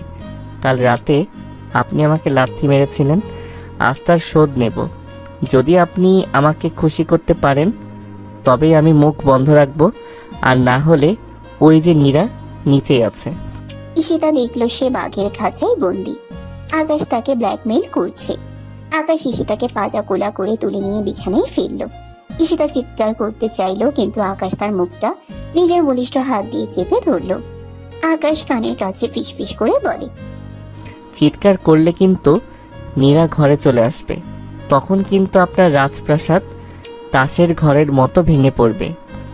ঈশিতার চোখ দিয়ে জল গড়িয়ে পড়ছে। তুমি বড্ড নীচ আকাশ, তুমি সুযোগের ব্যবহার করছো।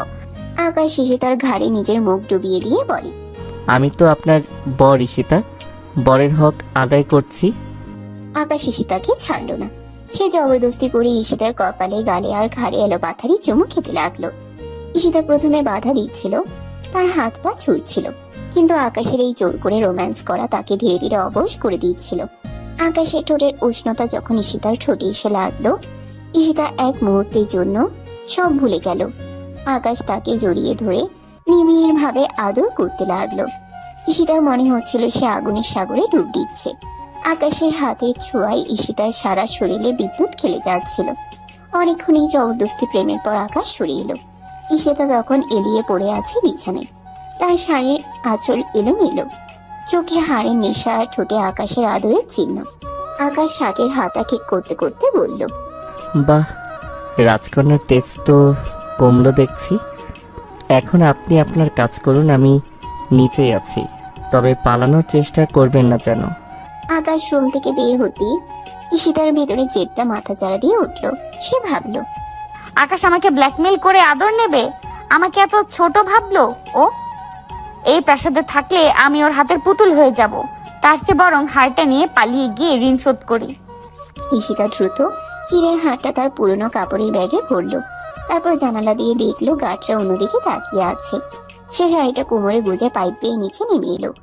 বস্তির মেয়ে বলে গাছে চড়া আর পাইপ দিয়ে নামা তার কাছে নস্যি। এক মুহূর্ত না ভেবে সে প্রাসাদের সীমানা প্রাচীর টপকে উধাও হয়ে গেল। সন্ধ্যার দিকে আকাশের মা ঈশিতার রুমে ঢুকলেন তাকে নাস্তা করানোর জন্য, কিন্তু রুম খালি, আলমারি খোলা, আর সবচেয়ে বড় কথা দাদির সে হীরের হারটা উধাও। ওরে আকাশ, ওরে নীরা, তোরা তাড়াতাড়ি আয়। ওই মেয়েটা তো চলে গেছে আর গয়নাটাও নিয়ে গেছে।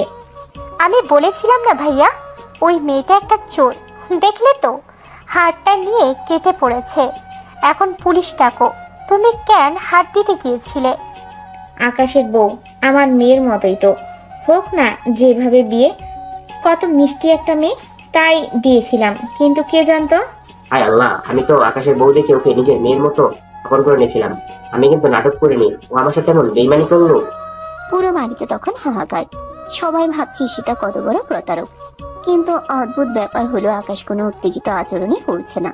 সে ড্রয়িং রুমের কোণে দাঁড়িয়ে মুচকি মুচকি হাসছে। তুমি হাসছো কেন ভাইয়া? তোমার এত দামি হার কেন? তোমার ঈশিতা পালালো আর তুমি হাসছো? আকাশ আরাম করে সোফায় বসে বলে, আরে নীরা, হারটা তো আসল ছিল না, ওটা ছিল নকল ইমিটেশনের গয়না। আসলটা তো আমি আগেই সরিয়ে রেখেছিলাম। কি? আমি জানতাম ও পালানোর চেষ্টা করবে।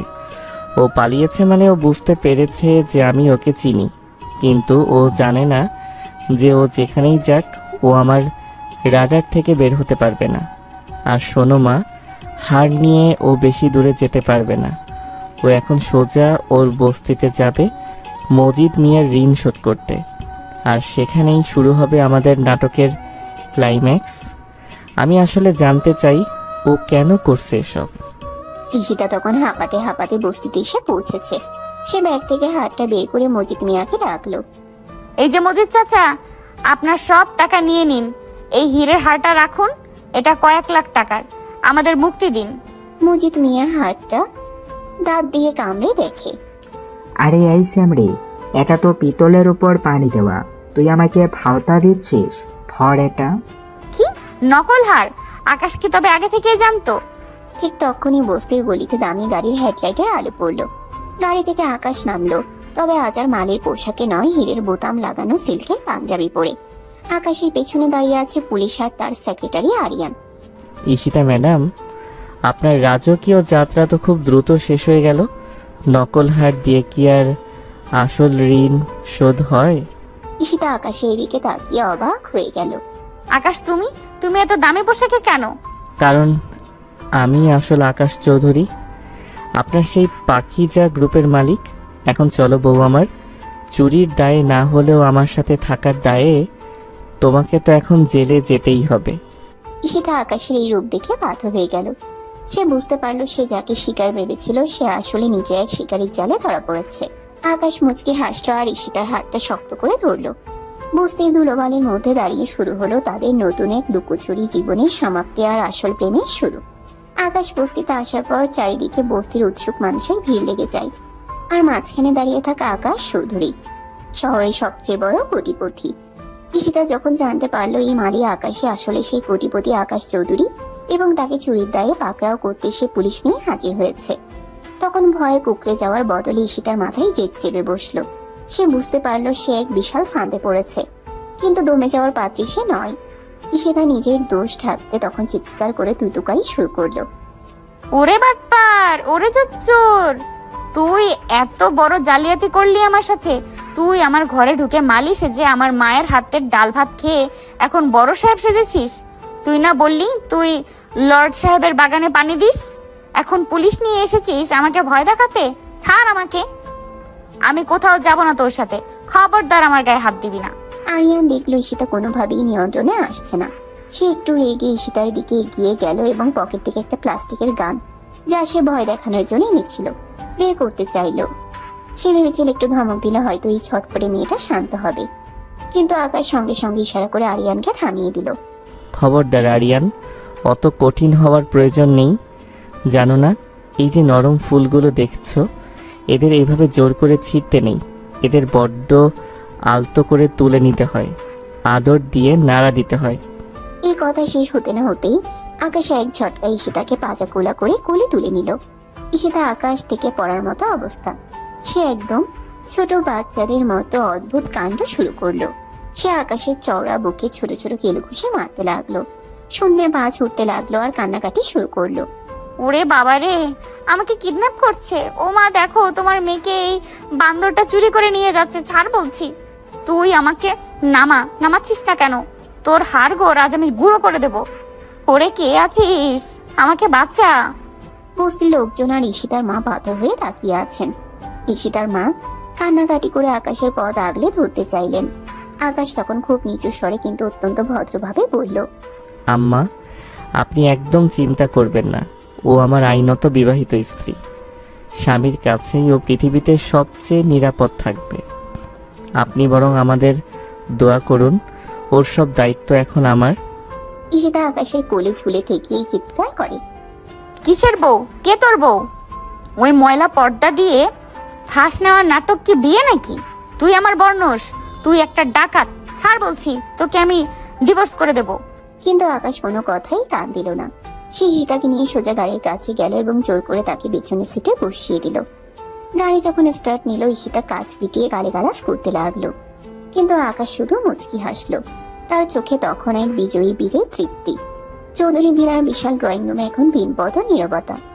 ঈশিতা সোফার এক কোণে একদম গুটিসুটি মেরে বসে আছে। তার সেই চঞ্চলতা এখন রাগে আর অভিমানে রূপ নিয়েছে। তার চারপাশে আকাশের মা, বাবা, বোন, নীরা আর বড়ভাবে গোল হয়ে এমন ভাবে দাঁড়িয়ে আছে যেন তারা কোনো আসামিকে জেরা করছে। সবাই তার দিকে ঝুঁকে পড়ে ফিসফিস করছে। আকাশের বাবা, মা, বোন, ভাবি একসাথে কি দেখলে তো বাবা? এই মেয়েটাকেই তুমি আমাদের হারিয়ে যাওয়া মেয়ে মনে করে মাথায় তুলছিলে। হাতটা নিয়ে কেমন চম্পট দিচ্ছিল, দেখলে তো? একদম ঠিক কথা। ও ভেবেছিল হাঁটা আসল, তাই ওটা নিয়ে পালিয়েছে। ও তো জানতো না আমাদের আকাশ কত বুদ্ধিমান। আসল হার হলে তো আজ আমাদের পথে বসে হতো। ঈশিতা আর সহ্য করতে পারলো না, তার বুক ফেটে কান্না আসছিল। সে হঠাৎ সোফা ছেড়ে দাঁড়িয়ে পড়লো এবং পাগলের মতো চিৎকার করে উঠল। ও থামুন আপনারা, অনেক হয়েছে। আমি ইচ্ছে করে হাড় চুরি করিনি। আমি কি শখ করে চোর সেজেছি? আপনারা কি জানেন আমার বাবা কয়েক মাস আগে মারা গেছেন? আমার পরিবারে শুধু আমি আর আমার অসুস্থ মা। বাবার অনেক দেনা ছিল বাজারে। আর আমার মা ক্যান্সার পেশেন্ট। প্রতিদিন ওষুধের জন্য হাজার হাজার টাকা লাগে আমাদের। আমি কত জায়গায় কাজ খুঁজেছি, কেউ আমাকে কাজ দেয়নি। যারা দিতে চেয়েছিল তারা আমাকে কুপ্রস্তাব দিয়েছিল। ওদিকে পাওনাদারেরা দিনের পর দিন বাড়িতে এসে আমাকে আর আমার আদমরা মাকে অশ্রাব্য গালিগালাজ করতো। মায়ের অবস্থা দিন দিন খারাপ হচ্ছিল। আমি আর কি করতাম? যখন এই বাড়িতে ঢোকার সুযোগ পেলাম এবং জানলাম এই হারটার দাম অনেক, তখন আমি ভেবেছিলাম এটা নিয়ে আমার মায়ের প্রাণ বাঁচবে। কিন্তু কে জানতো ওই বান্দরটা আগে থেকে এইসব চাল চেলে রেখেছে। আমাকে অপমান করার জন্য সব নকল সাজিয়ে রেখেছে। পুরো ড্রয়িং রুমে এক নিস্তব্ধতা নেমে এলো। ঈদার এই করুণা নির্মম বাস্তব কাহিনীর কথা শুনে আকাশের মা বাবার চোখ ভিজে এলো। আকাশের বাবা ধীর পায়ে এগিয়ে গিয়ে সীতার মাথায় হাত রাখলেন। মা তাকে ঠুকরে কেটে জড়িয়ে ধরলেন। মারে, আমরা সত্যি জানতাম না তুই এত বড় পাহাড়সম কষ্টের মধ্যে আছিস। তোর মায়ের চিকিৎসা সব দায়িত্ব আজ থেকে আমাদের চৌধুরী পরিবারের। তোকে আর চিন্তা করতে হবে না। কি? তুই আমাদের ঘরের মেয়ে না? মানুষ অভাবে পড়লে অনেক সময় পথ হারায়। আমরা তোকে ক্ষমা করে দিলাম। তবে নীরা আর ভাবে এখনো দূর থেকে নাক কুচকিয়ে তাকিয়ে আছে। তাদের সন্দেহ যেন কিছুতেই কাটছে না। আকাশ পেছন থেকে হাসতে হাসতে ড্রয়িং রুমে ঢুকলো। ম্যাডাম এতক্ষণ তো অনেক ভাষণ দিলেন, কিন্তু বারবার একটা কথা বলছেন বান্দর। তো এই বাড়িতে বান্দরটা আসলে কে? ঈশিতার আগে ফোঁস করে আকাশের দিকে তর্জনী উঁচিয়ে বলে, আপনি আপনি এই পৃথিবীর সবচেয়ে বড় বান্দর। আমাকে জাল পেতে ধরেছেন। হো হো হো হো হো, অনেক হয়েছে। নীরা, একে রুমে নিয়ে যা, আজ রাতটা ওর জন্য খুব স্পেশাল। ঈশিতা আবার পালানোর চেষ্টা করলো, কিন্তু নীরা আর ভাবি তাকে শক্ত করে ঝাপটে ধরলো। ঈশিতা আকাশের মা বাবার দিকে তাকিয়ে আর্তনাদ করে, আঙ্কেল, আন্টি, কিছু বলুন আপনারা। এই বান্দরটা আমাকে ঘরে আটকে রাখতে চাইছে, আমাকে বাঁচান। মারে, তুই এখন ওর বিবাহিত বউ, আমাদের আর কিছু করার বা বলার নেই। সব এখন ওর ইচ্ছায় আর তোদের বোঝাপড়ায় হবে। ঈশিতাকে জোর করে নিয়ে গিয়ে ওরা বিছানায় ফেলে চলে গেল। বিছানায় আছাড় খেয়ে মনে মনে ঈশিতা বলে, হায় রে কপাল, এ কোন মহাবিপদে পড়লাম রে বাবা। বাঘের মুখ থেকে বেঁচে এখন সিংহের খাঁচা। আকাশ চৌধুরী হুকুম দিয়েছে আজই তাদের আনুষ্ঠানিক বাসর হবে। চৌধুরী প্রাসাদের শ্বাস শ্রব পড়ে গেল। শহর থেকে নামি পার্লারে সাজানোর একদল কারিগর চলে এলো। দামি বেনারসি হীরের গয়না আর মেকআপের বিশাল ডাব্বা নিয়ে তারা ঈশিতাকে ঘিরে ধরলো। ঈশিতা মোটেই সাজতে চায় না। সে ঘরের এক কোণে দাঁড়িয়ে রাগে গজগজ করছে আর অদ্ভুত সব কাণ্ড করছে। ম্যাম প্লিজ একটু স্থির হয়ে বসুন, আইলাইনারটা একটু দিতে দিন, আপনার চোখ দুটো খুব সুন্দর। ঈশিতা চোখ গোল গোল করে ভিঞ্চি কাটে। দেব না, খবরদার। আমার চোখের কাছে কালি আনবি না। আমি কি যাত্রাপালার নর্তকী নাকি যে সং সাজবো? ম্যাম, চুলে এই তাজা বকুল আর গোলাপের মালাটা গুজরে আপনাকে রাজকন্যার মতো লাগবে। ঈশিতা মালাটা কেড়ে নিয়ে ছটপট ছিঁড়ে মেঝেতে ফেলে দিল। রাজকন্যার গোষ্ঠী কি? আমাকে ছাড়ুন আপনারা, আমার ভালো লাগছে না। সাজানোর মেয়েরা হাসবে না কাঁদবে বুঝতে পারছে না। কেউ লিপস্টিক দিতে গেলে ঈশিতা এমন ভাবে ঠোঁট উল্টে রাখছে যে লিপস্টিক গালে চলে যাচ্ছে। কেউ শাড়ি পরাতে গেলে সে কুচিগুলো বারবার লাথি দিয়ে খুলে দিচ্ছে।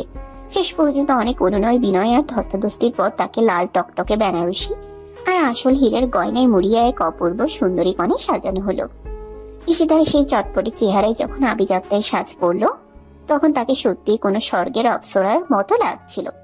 অবশেষে ঈশিতাকে সেই সুগন্ধি ভরা বাসর ঘরে ঢুকিয়ে দিয়ে আসা হলো। সারা ঘর রজনীগন্ধা আর বেলি ফুলের গন্ধে মম করছে। বিশাল রাজকীয় পালংটি সাদা ফুলে ঢাকা।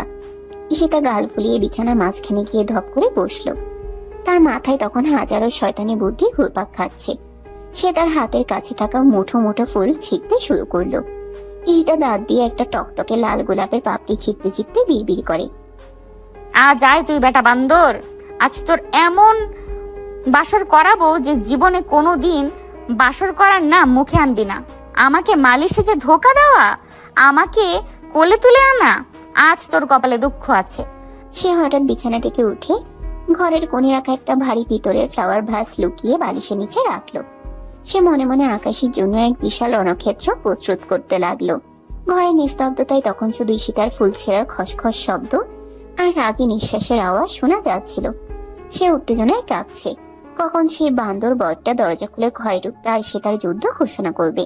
সে ঠিক করেছে আকাশ ঘরে ঢোকা মাত্রই সে এমন কিছু করবে যে আকাশ চৌধুরী সারা জীবন মনে রাখবে কাকে সে বিয়ে করেছে। বাসর ঘরের রজনীগন্ধার সুভাষ আর মোমের আলোয় যখন একটা মায়াবী পরিবেশ তৈরি হয়েছে, ঠিক তখনই দরজায় চাবির শব্দ হলো। ঈশিতা চট করে সোজা হয়ে বসলো।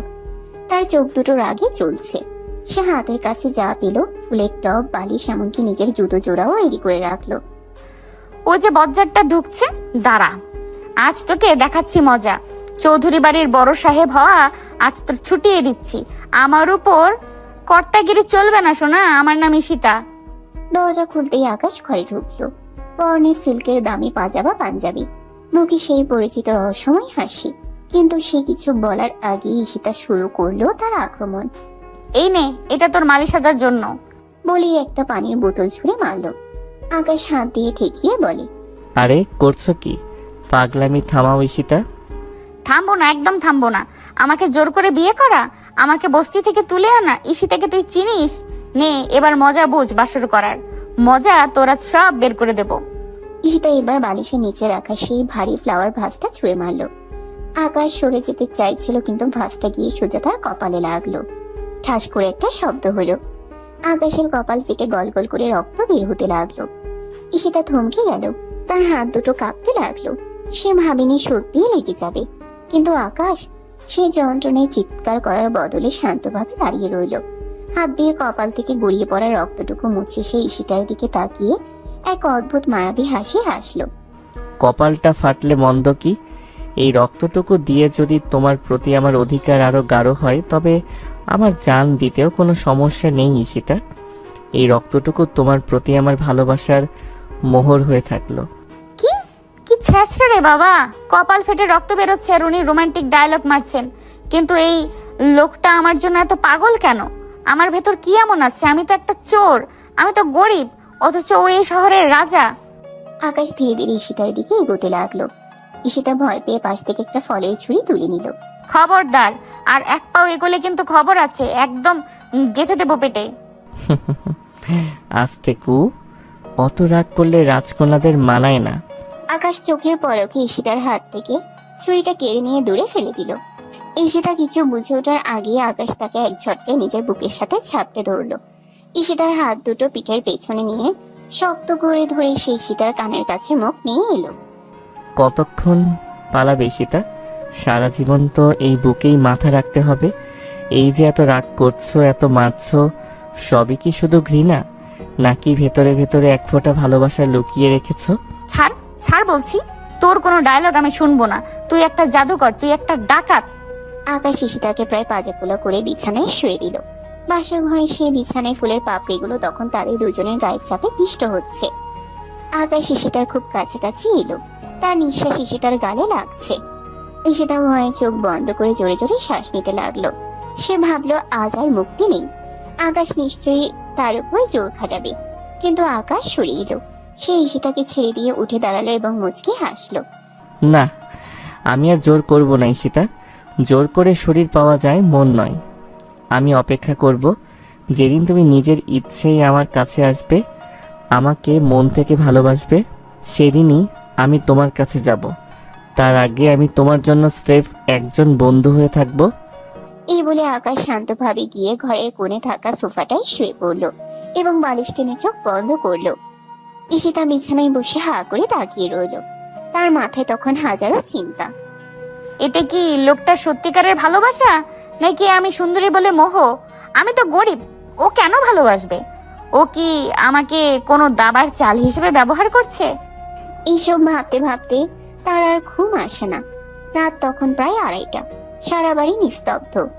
আকাশ সোফায় অঘরে ঘুমোচ্ছে। হঠাৎ আকাশ সজোরে নাক ডাকতে শুরু করলো। ঘর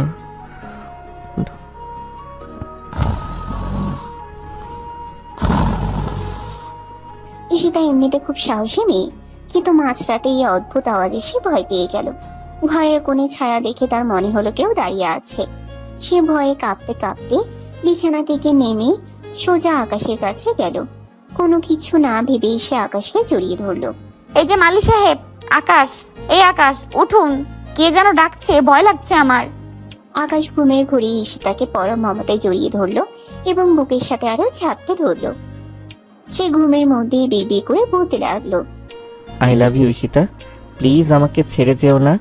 তোমাকে ছাড়া আমি অসম্পূর্ণ। ঈশিতা অবাক হয়ে আকাশের মুখের দিকে তাকিয়ে বলে, আরে ঘুমের ভেতরেও এই ব্যাটা প্রেমের বোম মারছে। আজব তো, সারাদিন জ্বালিয়ে এখন ঘুমের মধ্যে স্বপ্ন দেখছে। কি অদ্ভুত লোক রে বাবা। ঈশিতা আর নিজেকে ছাড়িয়ে নিল না। আকাশের বুকের উষ্ণতা আর সেই মায়াবী ঘুমে ঈশিতারও কখন চোখ লেগে এলো সে নিজেও জানলো না। সোফায় সে এক চেলতে জায়গায় দুজন মানুষ, একজন ধনী একজন গরিব, একজন চোর একজন সম্রাট। সব ভেদাভেদ ভুলে এক হয়ে গেল ঘুমের দেশে। পরের দিন সকালের আলো যখন বাসর ঘরের জানালা দিয়ে এসে ঈশিতার মুখে পড়লো, তখন তার ঘোর কাটলো। সে অনুভব করলো তার কোমরে কারো শক্ত হাতের বাঁধন। চোখ মেলে তাকিয়ে তার আত্মারাম খাঁচা ছাড়া। সে দেখলো সে সোফার এক চিলতে জায়গায় আকাশের বুকের উপর লেপ্টে আছে। হে কি, আমি এখানে কেন? ছি ছি, আমি কি কাল রাতে ভয় পেয়ে বজ্জাটার কাছে চলে এসেছিলাম? উফ, ও জেগে ওঠার আগেই আমাকে সরতে হবে, মান সম্মান সব গেল। ঈশিতা খুব সাবধানে আকাশের হাতের বাঁধন আলগা করে উঠে যেতে চাইল, কিন্তু আকাশ ঘুমিয়ে করেই তাকে আরো শক্ত করে নিজের দিকে টেনে নিল। তার চোখ এখনো বন্ধ, কিন্তু মুখে এক চিলতে দুষ্টু হাসি। এখনই যেও না, একটু আদর করো না লক্ষ্মীটি, সকালটা বড্ড সুন্দর। ছাড় ছাড় বলছি। ইস, কিসের আদর? সকাল সকাল রোম্যান্স মারানো হচ্ছে। ছাড়বি কিনা বল, নইলে এক জগ ঠান্ডা পানি এনে তোর গায়ে ঢেলে দেবো, তখন বুঝবি কত ধানে কত চাল। আবার আদর? ঈশিতা এক ঝটকায় নিজেকে ছাড়িয়ে নিয়ে বাথরুমে ঢুকে পড়লো। কিছুক্ষণ পর গোসল সেরে ভেজা চুলে আয়নার সামনে বসলো সে। পরনে একটা সাধারণ শাড়ি, কিন্তু ভেজা চুলে তাকে বড্ড মায়াবী লাগছে। সে যখন চুল আঁচড়াচ্ছিল, হঠাৎ আয়নার প্রতিবিম্বে দেখলো আকাশ দরজায় হেলান দিয়ে বিভোর হয়ে তার দিকে তাকিয়ে আছে। আকাশ মুগ্ধ হয়ে ফিসফিস করে, অপূর্ব, তোমাকে এই সাজে জাস্ট অপার্থিব লাগছে সেটা। কি কি বললেন? আবার সেই ঢং শুরু হলো? না কিছু না, তাড়াতাড়ি তৈরি হও, নিচে মেহমানরা আসতে শুরু করেছে, তোমাকে দেখার জন্য সারা শহর ভেঙে পড়বে আজ। মোটেও না, আমি যাব কেন? আমি আপনার কোনো প্রদর্শনী নাকি যে লোকে আমাকে দেখতে আসবে? আমি যাব না। ঠিক সেই মুহূর্তে ঘরে ঢুকলো নীরা আর ভাবি। তাদের পেছনে 5-6 জন পার্লারের মেয়ে, সবার হাতে বড় বড় ডালা। ডালাগুলোতে ঠাসা দামি কসমেটিক্স, হীরের গয়না, ডিজাইনার শাড়ি আর আরো কত কি। ঈশিতা তো দেখে দাও। ওরে বাপরে, এই বেটা এত বড় লোক, অথচ কালকে রাস্তায় ঘুরে বেড়াচ্ছিল ঠিক যেন এক মালি। কি অদ্ভুত দুনিয়া রে বাবা। নাও, তৈরি হয়ে নাও। বস্তি থেকে এসেছো, হয়তো এইসব জিনিস জীবনে একসাথে চোখেই দেখোনি। গয়নাগুলো দেখে আবার অজ্ঞান হয়ে যেও না যেন। বাবার বাড়িতে তো নিশ্চয়ই এত দামি জিনিস স্বপ্নের অতীত ছিল। নীরার কথা শেষ হতে না হতেই আকাশ বাঘের মতো গর্জে উঠল। সে দ্রুত নীরার কাছে গিয়ে ঠাস করে একটা চড় বসিয়ে দিল তার গালে। ঘরে সবাই স্তব্ধ হয়ে গেল।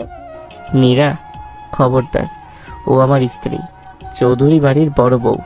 এরপর যদি কোনোদিন ওর অতীত নিয়ে বা ওর অভাব নিয়ে একটাও বাঁকা কথা বলেছিস, তবে এই বাড়ি থেকে তোকে ঘাড় ধরে বের করে দেব। আর ভাবি, ওকে শেখান বাড়ির বড়দের সাথে আর ছোটদের সাথে কি করে কথা বলতে হয়। নীরা গালে হাত দিয়ে কাঁদতে কাঁদতে বলে, ভাইয়া, তুমি এই সামান্য একটা নিচু জাতের মেয়ের জন্য আমাকে মারলে? ও তো বাহিরের একটা আপদ। ও আমার সব, ও আমাদের পরিবারের অবিচ্ছেদ্য অংশ। আমার সামনে আমার স্ত্রীকে কেউ অপমান করলে আমি তা বরদাস্ত করব না।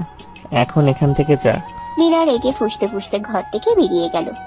আকাশ ঈশিতার দিকে তাকিয়ে নরম সুরে বলল, তৈরি হয়ে নাও ঈশিতা, তোমাকে আজ সবচেয়ে সুন্দর দেখতে চাই। এই বলে সে বেরিয়ে গেল। ঈশিতা এক মুহূর্তের জন্য থমকে গেল। লোকটা তাকে এভাবে সবার সামনে আগলে রাখবে সে ভাবেনি। তার মনের এক কোণে সামান্য বরফ করলো, কিন্তু পরক্ষণেই সে নিজেকে সামলে নিল। ম্যাম, শ্বাস শুরু করি? আচ্ছা করুন, তবে মনে রাখবেন আমাকে যেন আবার পেতনি সাজিয়ে দিবেন না। সাজার সময় ঈশিতা সমানে হাস্যকর কাণ্ড করতে লাগলো। ফেসিয়াল ক্রিম দেখে বলল, এ কি, মুখে চুন মাখাচ্ছেন কেন? লিপস্টিক দিতে গেলে সে হাসি চাপতে পারছিল না, কিন্তু পার্লারের মেয়েরা তাকে জোর করে এক প্রকার ছাপটে ধরে সাজিয়ে দিল। শ্বাস শেষে যখন সে আয়নার সামনে দাঁড়ালো, নিজের চোখকে বিশ্বাস করতে পারলো না। দামি বেনারসি আর হীরের গয়নায় তাকে সত্যি এক রানীর মতো লাগছে। সে কোনোদিনও কল্পনাও করেনি যে তাকে এত সুন্দর লাগতে পারে। নিচে তখন বিশাল আয়োজন, আলোর রোশনাই আর দামি দামি মানুষের ভিড়। মাইকে ঘোষণা করা হলো, এখন আপনাদের সামনে আসছেন আকাশ চৌধুরীর সহধর্মিনী ঈশিতা চৌধুরী। ঈশিতা যখন সিঁড়ি দিয়ে নামছিল, পুরো হলরুম নিস্তব্ধ হয়ে গেল। আকাশ নিচে দাঁড়িয়ে ছিল। সে ঈশিতাকে দেখে যেন আকাশ থেকে পড়লো। তার চোখ ছানা বড়া, মুখ হা হয়ে আছে। সে মনে মনে ভাবলই, ঈশিতা কি সত্যি মানুষ নাকি কোনো পরী? আমাদের রাজলক্ষ্মী মা এসেছে, এসো মা, স্টেজে এসো। আকাশ ঈশিতার পাশে গিয়ে ফিসফিস করে বলল, আজ রাতে কিন্তু কড়া রোমান্স হবে, তুমি যা সুন্দরী লাগছে না। ঈশিতা নিজের অজান্তেই একটু হেসে দিল, কিন্তু পরক্ষণেই আবার গম্ভীর হওয়ার অভিনয় করলো। ওই যে হাসলেন তো, তার মানে আমার প্রেমে পড়েছেন? কই, একদম না। আমি হাসিনি। কিন্তু মনে মনে বলে, ঠিকই তো, আমি হাসলাম কেন? না না, এই জগরুটে লোকটার প্রেমে পড়া যাবে না কিছুতেই। হঠাৎ ভিড়ের মধ্যে থেকে এক যুবক চিৎকার করে উঠল। আরে একে তো আমি চিনি, ও তো সে বস্তির মেয়েটা যার মা মানুষের বাড়িতে কাজ করে। চৌধুরী সাহেব কি শেষে এক বস্তির চোরকে বিয়ে করলেন? মুহূর্তের মধ্যে পুরো হলরুম গুঞ্জন শুরু হলো। মীরা দূর থেকে মুচকে হাসছিল। ঈশিতা লজ্জায় আর অপমানে মাথা নিচু করে স্টেজ থেকে নেমে চলে যেতে চাইলো, কিন্তু আকাশ শক্ত করে তার হাত চেপে ধরলো। আকাশ ঈশিতার দিকে তাকিয়ে বলল, পালাচ্ছ কেন ঈশিতা? বস্তিতে থাকা কি কোনো অপরাধ? গরিব হওয়া কি পাপ? মাথা উঁচু করো। এরপর আকাশ ভিড়ের মধ্যে তাকিয়ে সিংহের মতো গর্জে উঠল। হ্যাঁ, ও বস্তিতে থাকতো, ওর মা মানুষের বাড়িতে কাজ করে। So what? তাতে কি ওর মানুষ হিসেবে সম্মান কমে যায়? যারা এখানে বসে আভিজাত্যের বড়াই করছেন তাদের মনে রাখা উচিত, সম্পত্তি মানুষ তৈরি করে না, চরিত্র আর সাহস মানুষ তৈরি করে। ঈশিতা যা, আমি তাকে সেইভাবেই ভালোবাসি। এরপর আকাশ সেই যুবকের কাছে গিয়ে কলারে ধরে তাকে একটা কড়া থাপ্পড় মারল। আমার বাড়িতে দাঁড়িয়ে আমার স্ত্রীকে অপমান করার সাহস তোকে কে দিল? বডিগার্ড, একে এখনই ঘাট ধরে বের করে দাও। আর শোনো সবাই, আজ থেকে ঈশিতাই এই সাম্রাজ্যের রানী। যার সহ্য হয় না সে এখনই বেরিয়ে যেতে পারে। পুরো হলরুম শান্ত হয়ে গেল। এরা মুগ্ধ হয়ে আকাশের দিকে তাকিয়ে রইল। ঈশিতা মুগ্ধ হয়ে আকাশের দিকে তাকিয়ে রইল। তার চোখে তখন জল, কিন্তু সেটা দুঃখের নয়, এক গভীর প্রাপ্তি। সে আজ বুঝতে পারলো এই বান্দর লোকটা তাকে সত্যি কতটা সম্মান করে। তার হৃদয়ে আকাশের জন্য যে দেয়াল ছিল তা আজ এক নিমিষেই ধসে পড়ল। আকাশ ঈশিতার চোখে জল মুছে দিয়ে বলল, এবার বলো, এখনো কি আমি বান্দর? ঈশিতা মুচকি হেসে নিচের দিকে তাকালো। তার মনও তাই বলে দিচ্ছিল সে এবার সত্যি আকাশের প্রেমে ডুবে গেছে, কিন্তু মুখে বলল না। অনুষ্ঠান শেষ হওয়ার পর চৌধুরী বিলার ডাইনিং টেবিলে যেন হাসির জোয়ার বয়ে যাচ্ছে। দুপুরের খাবারের আয়োজনটা ছিল রাজকীয়, কিন্তু ঈশিতার চটপটে আর বাচ্চাদের মতো স্বভাবের কারণে গাম্ভীর পরিবেশটা উধাও হয়ে গেছে। সে পাতলা ডাল দিয়ে খাসির মাংস মেখে খাচ্ছে আর একের পর এক বস্তির সব মজার গল্প বলছে। বুঝলেন আব্বা, আমাদের বস্তির মজিদ চাচা যখন রাগ হয় তখন সে তার বিড়ালটাকেও কদম ছাড় দিয়ে দেয়। আর এবার তো বিড়ালটা রেগে গিয়ে চাচার তামাকের ভেতর জল ঢেলে দিয়েছিল। বলিস কি মা, তোর গল্প তো জম্পেশ। গল্প তো হবেই, নিজে তো আস্ত একটা গল্পের ঝুড়ি। লস অ্যাঞ্জেলেস থেকে ডাল ভাতের গল্প যে নিয়ে আসবে সে তো বিড়ালের গল্প বলবেই। ঈশিতা ঝট করে আকাশের দিকে তাকালো। তার চোখে আগে সেই কাঠিন্য থাকলেও এখন সেখানে সামান্য লজ্জার আভা খেলা করছে। কাল রাতে সেই চুমু আর সকালে সেই রক্ষাকর্তার রূপটা মনে পড়লে সে অবশ হয়ে যায়, কিন্তু মুখে সে দমে যাওয়ার পাত্রী নয়। লস অ্যাঞ্জেলেসের কথা তো আর তুলবেন না মিস্টার বান্দর। আপনার মতো লোক সেখানে থাকলে তো আমেরিকানরা ভয়ে মঙ্গল গ্রহে চলে যেত। সবাই হাসছে, আর আকাশ নিজের প্লেটে পোলাও নাড়তে নাড়তে ঈশিতার সেই দুষ্টু মিষ্টি হাসিটা দেখছে। বিকেলে চায়ের আড্ডায় আকাশের বাবা ড্রয়িং রুমে ঢুকে এক বিশাল ঘোষণা দিলেন, আকাশ, ঈশিতা, তোদের জন্য একটা সারপ্রাইজ আছে। আমি সব ঠিক করে ফেলেছি। তোরা আজ বিকেলেই পতেঙ্গার এক দামি রিসোর্টে হানিমুনে যাচ্ছিস। লাগেজ গুছানো হয়ে গেছে। ও আকাশ, কি রিসর্ট? কখনো না। দুজনের এই হুবহু একই রিয়াকশন দেখে ড্রয়িং রুমের উপস্থিত সবাই অবাক হয়ে গেল। ঈশিতা আর আকাশ একে অপরের দিকে তাকালো। আমি রিসর্টে যাব না, এইসব বড়লোকি ঢং আমার পোষায় না। ওসব জায়গায় শুধু মশা আর দামি এসি থাকে। বাবা, আমারও পছন্দ না। রিসর্ট মানেই হলো বোরিং ডিনার আর কৃত্রিম পরিবেশ। আমি ওসব ভিআইপি ট্রিটমেন্ট চাই না। বাহ, তোদের দুজনের পছন্দ তো দেখছি একদম এক। এটাই তো চেয়েছিলাম, কিন্তু উপায় নেই। আমি বুকিং দিয়ে ফেলেছি, ড্রাইভার আর বডিগার্ড তৈরি। তোরা না গেলে আমার মান থাকবে না। ওইটা আমার বন্ধুর হোটেল। ঈশিতা গাল ফুলিয়ে বসে রইল। আকাশের বাবা তাকে ইমোশনাল ব্ল্যাকমেল করে রাজি করিয়েই ছাড়লেন। বিকেল গড়িয়ে যখন সন্ধ্যা নামলো, রাজকীয় কালো জিপ গাড়িটা তৈরি। সামনে পিছনে আরো দুটো গাড়ি ভর্তি বডিগার্ড। আকাশ পাঞ্জাবিতে ঠিক করতে করতে নিচে নামলো। ঈশিতার পরনে একটা ফিরোজা রঙের শাড়ি, কপালে একটা ছোট্ট টিপ। তাকে দেখে আকাশের বুকের ভিতর আবার ট্র্যাম বাজতে শুরু করলো। ঈশিতা গাড়ির সামনে গিয়ে দাঁড়ালো। থামুন, এত বডিগার্ড নিয়ে আমি কোথাও যাব না। কেন? সিকিউরিটি তো দরকার। সিকিউরিটি না হাতি? এতগুলো লোক পেছন পেছন গেলে কি আমরা হানিমুনে যাচ্ছি নাকি কোনো যুদ্ধে? আমার বড্ড বিরক্ত লাগে। আমি চাই সাধারণ মানুষের মতো চলতে। ওই গাড়িগুলোকে যেতে বলুন। আকাশ ঈশিতার দিকে তাকিয়ে মুহূর্তের জন্য থমকে গেল। এই শহরের কোনো মেয়ে কোনোদিন আকাশের সিকিউরিটি সরাতে বলবে না। সবাই তো চাইবে বডিগার্ড নিয়ে দাপট দেখাতে। ঈশিতা সবার চেয়ে আলাদা। এই সহজ চিন্তাটুকু আকাশকে মুগ্ধ করলো। সে হাতের ইশারায় বডিগার্ডদের বিদায় করে দিল। ঠিক আছে রাজকন্যা, তাহলে আমি আজ আপনার ড্রাইভার, চলুন। গাড়ি চলছে হাইওয়ে ধরে। জানালার বাইরে অন্ধকার নেমে এসেছে। দূরে দূরে ল্যাম্পপোস্টের আলো। আকাশ কানের ব্লুটুথে একটা মৃদু রোমান্টিক গান ছাড়লো। আরে এই বুড়োদের গান কেন ছেড়েছেন? একটু ডিস্কো গান ছাড়ুন। ডিস্কো? হে হে হে, কি অদ্ভুত ভাষা। ডিস্কো গান আবার কি? আর আপনি জাস্ট এসি ছেড়ে জানালাটা খুলুন, দেখুন বাতাসটা কত সুন্দর। ঈশিতা জানালার কাজ নামাতেই ঝাপটা দিয়ে বাতাস ঘরে ঢুকলো। সাথে সাথে ঈশিতার সিল্কি চুলের একটা অংশ উড়ে গিয়ে আকাশের মুখে আশ্রে পড়ল। চুলের সেই মিষ্টি সুভাষে আকাশের শরীরে যেন বিদ্যুৎ খেলে গেল। সে এক হাত দিয়ে চুলগুলো সরালেও তার চোখ ঈশিতার উপর আটকে রইল। ঈশিতার চুল ঠিক করতে করতে বলে, কি দেখছেন? গাড়ি চালান। অ্যাক্সিডেন্ট করলে কিন্তু আপনার ওই পতেঙ্গা রিসোর্টে যাওয়ার বদলে হাসপাতালের রিসোর্টে যেতে হবে। ঈশিতা, আপনি যখন রেগে কথা বলেন না তখন আপনাকে আরো সুন্দর লাগে। ঈশিতা লজ্জায় লাল হয়ে গেল, কিন্তু মুখ ঘুরিয়ে নিল। অসভ্য, সারাদিন শুধু তেল মারা আর রোম্যান্স মারানো। আপনার মতো ছেলেকে আমি আগে জানলে তো বস্তিতে ঢুকতেই দিতাম না। জীবন একদম শেষ আমার। আকাশ এক হাতে ঈশিতার হাতটা ধরতে চাইলো, কিন্তু ঈশিতা ঝট করে হাত সরিয়ে নিল। খবরদার, হাত দেবেন না। আমি কিন্তু এখনো আপনার উপরে রেগে আছি। আমাকে জোর করে তুলে এনেছেন, এটা ভুলিনি। আকাশ মুচকি হাসলো, কিছু বললো না। অবশেষে গাড়ি রিসর্টে পৌঁছালো।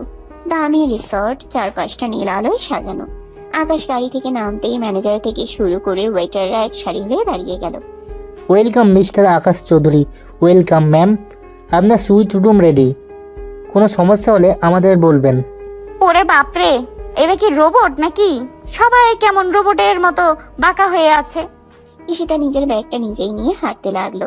ওয়েটার ব্যাগ নিতে চাইলে সে ধমক দিয়ে বলল, নিজের হাত থাকতে অন্যকে কেন খাটাবো? সরুন তো আপনারা। আকাশ হাসতে হাসতে পেছনে হাঁটছিল। সে দেখলো ঈশিতা তার কাঠিন্য বজায় রাখলেও রিসোর্টের ঐশ্বর্য দেখে বারবার চোখ বড় বড় করে তাকাচ্ছে। তাদের যে রুমটা দেওয়া হয়েছে সেটা সরাসরি সমুদ্রের দিকে মুখ করা। বিশাল কাচের জানালা, আর তার বাইরে সমুদ্রের ঢেউয়ের গর্জন শোনা যাচ্ছে।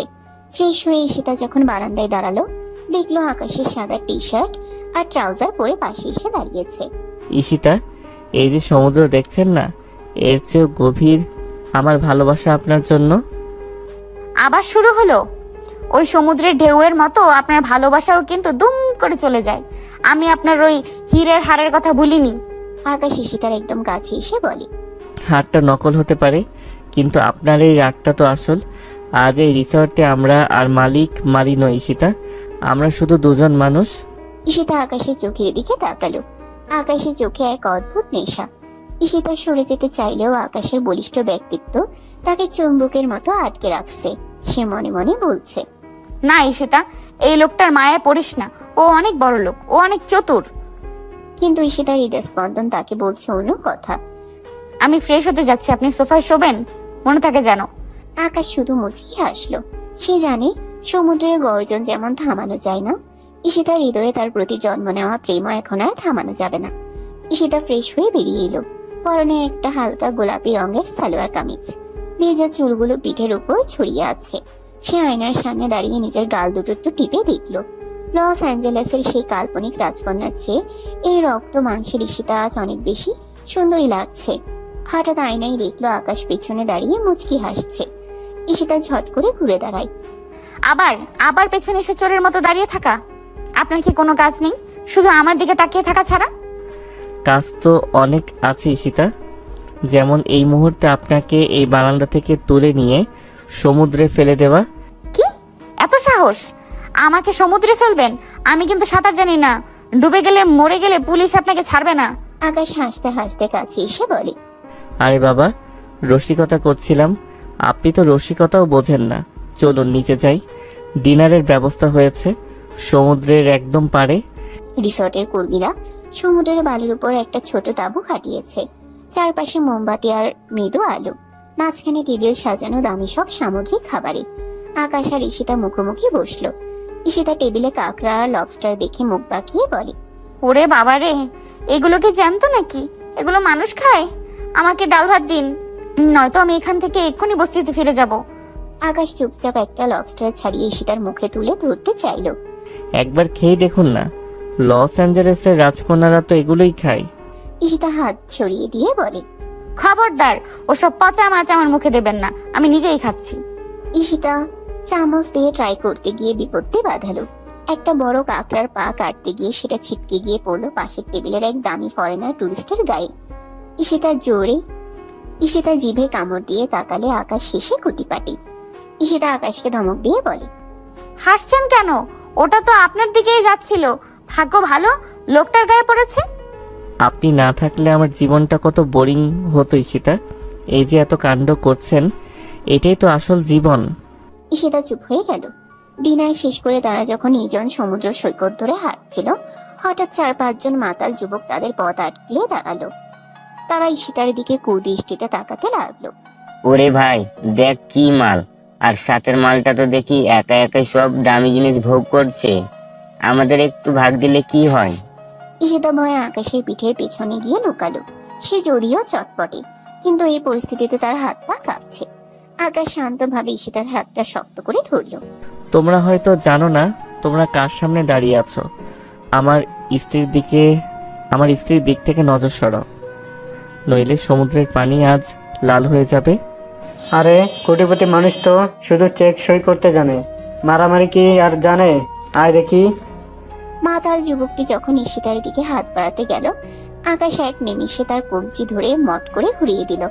মুহূর্তের মধ্যে আকাশ একাই 4 জনকে মাটিতে শুয়ে দিল। তার কিল ঘুষি আর লাথির তোড়ে তারা পালানোর পথ পেল না। ঈশিতা হা করে আকাশের এই রূপ দেখছে। সে ভাবতেই পারেনি দামি পাঞ্জাবি পরা লোকটা এত ভালো ফাইট জানে। ঈশিতা যুবকরা পালিয়ে যাওয়ার পর বলে, ওরে বাবা রে, আপনি তো দেখি আস্ত একটা অ্যাকশন হিরো। মালির বেশি কি আপনি কুস্তি লড়তেন নাকি? আরে না, ব্ল্যাক বেল্ট নেওয়া আছে। আমার বউকে কেউ টাচ করবে আর আমি বসে থাকবো? ঈশিতা প্রথমবার অনুভব করলো এই লোকটা শুধু তার টাকা দিয়ে নয়, তার বাহুবল আর সাহস দিয়েও তাকে রক্ষা করতে জানে। তার মনটা অজান্তেই আকাশের প্রতি কৃতজ্ঞতায় ভরে উঠল। রুমে ফেরার পর ঈশিতা আবার সেই গম্ভীর রূপ ধারণ করলো। সে বিছানার মাঝখানে বালিশ দিয়ে একটা দেয়াল তৈরি করলো। শুনুন মিস্টার, নিচে যা হয়েছে তার জন্য ধন্যবাদ, কিন্তু তার মানে এই নয় যে আপনি আজ বিছানায় শোবেন। ওই যে সোফা, ওইটাই আপনার ঠিকানা। আকাশ বিছানার এক কোণে বসে। আচ্ছা ঈশিতা, এত কঠিন হওয়ার নাটক কি আর কতদিন করবেন? আপনার চোখ তো বলছে আপনি আমাকে পছন্দ করতে শুরু করেছেন। ঈশিতা লজ্জা পেয়ে চিৎকার করে, একদম না, বাজে কথা বলবেন না। আমি শুধু আপনার টাকা আর এই রিসোর্টটা পছন্দ করেছি, আপনাকে নয়। আকাশ হঠাৎ বিছানা থেকে উঠে ঈশিতার একদম সামনে এসে দাঁড়ালো। ঈশিতা পেছাতে পেছাতে দেয়ালের সাথে ঠেকে গেল। আকাশ তার 2 হাত ঈশিতার দুপাশে দেয়ালের উপর রাখলো, যাতে সে পালাতে না পারে। সত্যি কি তাই? তাহলে কেন ডিনারের সময় আর চোখে আমাকে দেখছিলেন? কেন বডিগার্ডদের সরিয়ে দিয়ে আমার সাথে একা আসতে চাইলেন? ওটা তো প্রাইভেসির জন্য, আর আপনি বড্ড বেশি কথা বলেন। ঈশিতার যেন নিঃশ্বাস বন্ধ হয়ে আসছে। আকাশ নিচু হয়ে ঈশিতার কপালে একটা আলতো চুমু দিল। ঈশিতা এবার আর লাথি মারল না, বরং তার চোখ দুটো বন্ধ হয়ে এলো। আজকে রাতটা আমাদের গল্পের এক নতুন শুরু ঈশিতা। আমি জানি আপনি আমাকে ভালোবাসেন, শুধু স্বীকার করতে ভয় পাচ্ছেন। ঈশিতা ধাক্কা দিয়ে আকাশকে সরিয়ে দিল, কিন্তু তার মুখে এখন আর সেই কঠোরতা নেই। সে ঝটপট বিছানায় শুয়ে কম্বল মুড়ি দিল। যান, সোফায় গিয়ে ঘুমান, বিরক্ত করবেন না একদম। আকাশ সোফায় শুয়ে মুচকি হাসতে লাগলো। সে জানে সমুদ্রের নোনা বাতাস যেমন পাথরের দাগ কাটে, তার ভালোবাসাও ঈশিতার কঠিন হৃদয়ে দাগ কেটে ফেলেছে। অন্ধকার রুমে সমুদ্রের ঢেউয়ের শব্দ আর দুজনের হৃদস্পন্দন একাকার হয়ে মিশে রইল। ঈশিতা কম্বলের নিচ থেকে নিজের কপালটা একবার ছুঁয়ে দেখল, যেখানে আকাশ চুমু দিয়েছে। সে বিড়বিড় করে বলল, পাগল লোক একটা। এই মালির লোকটাই দেখি তো এখন জানের জান হয়ে উঠেছে। রিসোর্টের সেই নির্জন সকালটা ছিল অন্যরকম। সমুদ্রের নোনা বাতাস জানালার পর্দা সরিয়ে ঘরে ঢুকে ঈশিতার নাকে মুখে আলতো ছোঁয়া দিচ্ছিল। ঈশিতা চোখ মেলে দেখলো সে বিছানায় একা। তার মনে পড়লো কাল রাতে সেই অদ্ভুত মুহূর্তগুলো, আকাশে সেই জবরদস্তি আদর, আবার তার সেই নিঃস্বার্থভাবে সরে গিয়ে সোফায় শুয়ে পড়া। ঈশিতা বিছানা থেকে নেমে পা টিপে টিপে সোফার কাছে গেল। আকাশ অঘরে ঘুমাচ্ছে। তার সেই চড়া মেজাজার আভিজাত্যের আড়ালে একটা অদ্ভুত শান্ত চেহারা লুকিয়ে আছে। ঈশিতা বিড়বিড় করে বলল, বজ্জারটা দেখতে কিন্তু আসলেও রাজপুত্রের মতো। কেন যে মাল এসে যে আমার ডাল ভাত চুরি করে খেয়েছিল কে জানে। লোকটার মাথায় কোনো ছিট আছে নির্ঘাত। হঠাৎ আকাশের চোখের পাতা কাঁপল। ঈশিতা ধরা খাওয়ার ভয়ে ঝটপট সরে যেতে চাইলো, কিন্তু ততক্ষণে দেরি হয়ে গেছে। আকাশ এক ঝটকায় ঈশিতার কবজি ধরে তাকে নিজের দিকে টেনে নিল। ঈশিতা অপ্রস্তুত হয়ে সরাসরি আকাশের বুকের উপর পড়ল। কি ব্যাপার ঈশিতা ম্যাডাম, চুরি করার স্বভাবটা কি এখনো গেল না? এবার কি চুরি করার মতলব? আমার ঘড়ি নাকি এই অধমবরের মনটা? ছাড়ুন ছাড়ুন বলছি। আপনার মন তো ডাস্টবিনে পড়ে থাকে, ওটা দিয়ে আমি কি করব? আর আপনার ওই ঘড়ি আমি মজিদ চাচাকে দিলেও সে নেবে না। এখন ছাড়ুন, আমরা বাসায় ফিরবো। আমার মায়ের কথা মনে পড়ছে খুব। আকাশ হাসলো। সে ঈশিতার অবাধ্য চুলগুলো কানের পিছে গুজে দিয়ে বলল, আপনার মা এখন অনেক ভালো আছেন ঈশিতা। আজ সকালে ওনাকে দেশের সেরা কার্ডিয়াক হাসপাতালে শিফট করা হয়েছে। সব খরচ চৌধুরী গ্রুপ দিচ্ছে। আপনি চাইলে আজ বিকেলে ওনার সাথে দেখা করতে পারেন। ঈশিতা থমকে গেল। এই যে মানুষটা যাকে সে শুধু ঘৃণা করতে চেয়েছিল, যাকে সে প্রতারক ভেবেছিল, সে নিঃশব্দে ঈশিতার জীবনের সব কালো মেঘ সরিয়ে দিচ্ছে। ঈশিতার চোখ দিয়ে টলমল করে জল গড়িয়ে পড়ল। সে আর নিজেকে সামলাতে পারল না। আকাশের শার্টের কলার আঁকড়ে ধরে সে হু হু করে কেঁদে উঠল। আপনি এত ভালো কেন আকাশ? আমি তো একটা সাধারণ বস্তির মেয়ে, আমি চোর। আমি কত মিথ্যা বলেছি আপনাকে। কেন আপনি আমাকে এত সম্মান দিচ্ছেন? কেন আমাকে আপনার বাড়ির রাজকন্যা বানাতে চাইছেন? আকাশ ঈশিতাকে শক্ত করে জড়িয়ে ধরে। কারণ আপনি যা, আমি আপনাকে সেভাবেই ভালোবেসেছি ঈশিতা। আপনার ওই চটপটে কথা, ওই জেদ, আর আপনার ভেতরের ওই সহজ সরল মানুষটা, সব কিছু প্রেমে পড়েছি আমি। আপনার লস অ্যাঞ্জেলেসের রাজকন্যা হওয়ার দরকার নেই। আপনি আমার জীবনের সত্যিকারের রানী। রিসোর্ট থেকে ফেরার পথে গাড়িতে দুজনের মধ্যে এক অদ্ভুত নীরবতা ছিল। তবে এই নীরবতা অস্বস্তির নয়, বরং এক গভীর ভালোবাসার। ঈশিতা জানালার বাইরে তাকিয়েছিল, আর আকাশ এক হাত দিয়ে স্টিয়ারিং ধরে অন্য হাতে ঈশিতার হাতটা শক্ত করে চেপে ধরেছিল। ঈশিতা এবার আর হাত সরিয়ে নেয়নি। গাড়ি যখন চৌধুরী ভিলার সামনে থামলো, ঈশিতা অবাক হয়ে দেখলো পুরো বাড়ি সাজানো হয়েছে। গেটে ঈশিতার মা দাঁড়িয়ে আছেন, পরনে দামি সিল্কের শাড়ি। তাকে দেখে চেনাই যাচ্ছে না যে তিনি সেই বস্তির রুগ্ন মহিলা। ঈশিতা গাড়ি থেকে নেমে দৌড়ে গিয়ে বলে, মা তুমি এখানে? তুমি কেমন আছো? আমি ভালো আছি রে মা।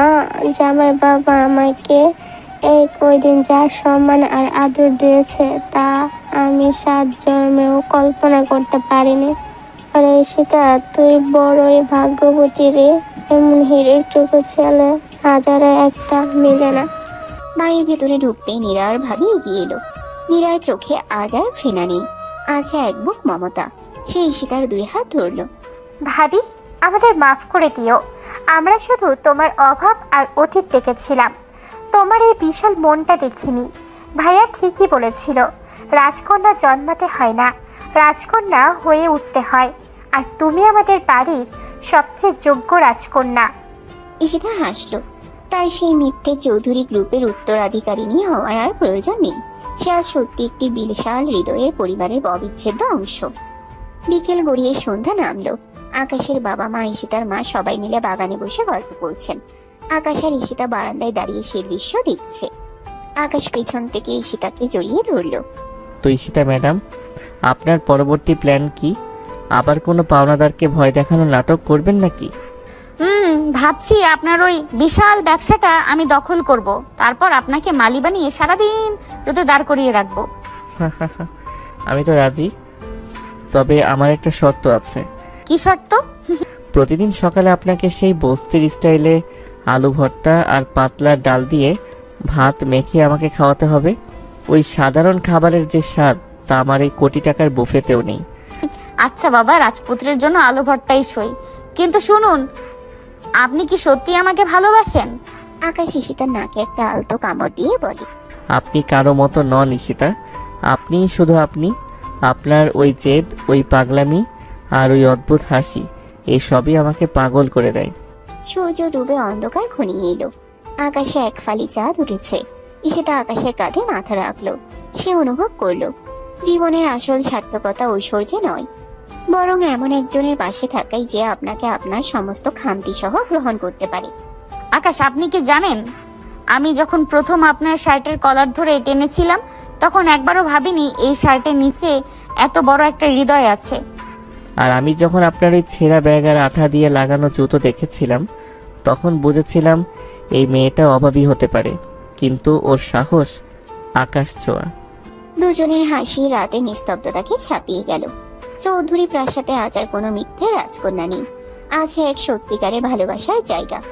ঈশিতা বুঝতে পেরেছে সে যে সুখের স্বপ্ন দেখত তা কোনো দামি হীরের হারে ছিল না, তা ছিল আকাশে সেই গভীর চোখের মায়ায়। আই লাভ ইউ মিস্টার বান্দর। I love you too my fake princess. বাতাসে রজনীগন্ধার সুভাষ আর সমুদ্রে দূরবর্তী গর্জন যেন ঘোষণা করলো এই গল্পের কোনো শেষ নেই। ঈশিতা আর আকাশের এই প্রেম অমর হয়ে থাকবে চৌধুরী প্রাসাদের প্রতিটি দেওয়ালে, প্রতিটি ধূলিকণায়। সমাপ্ত।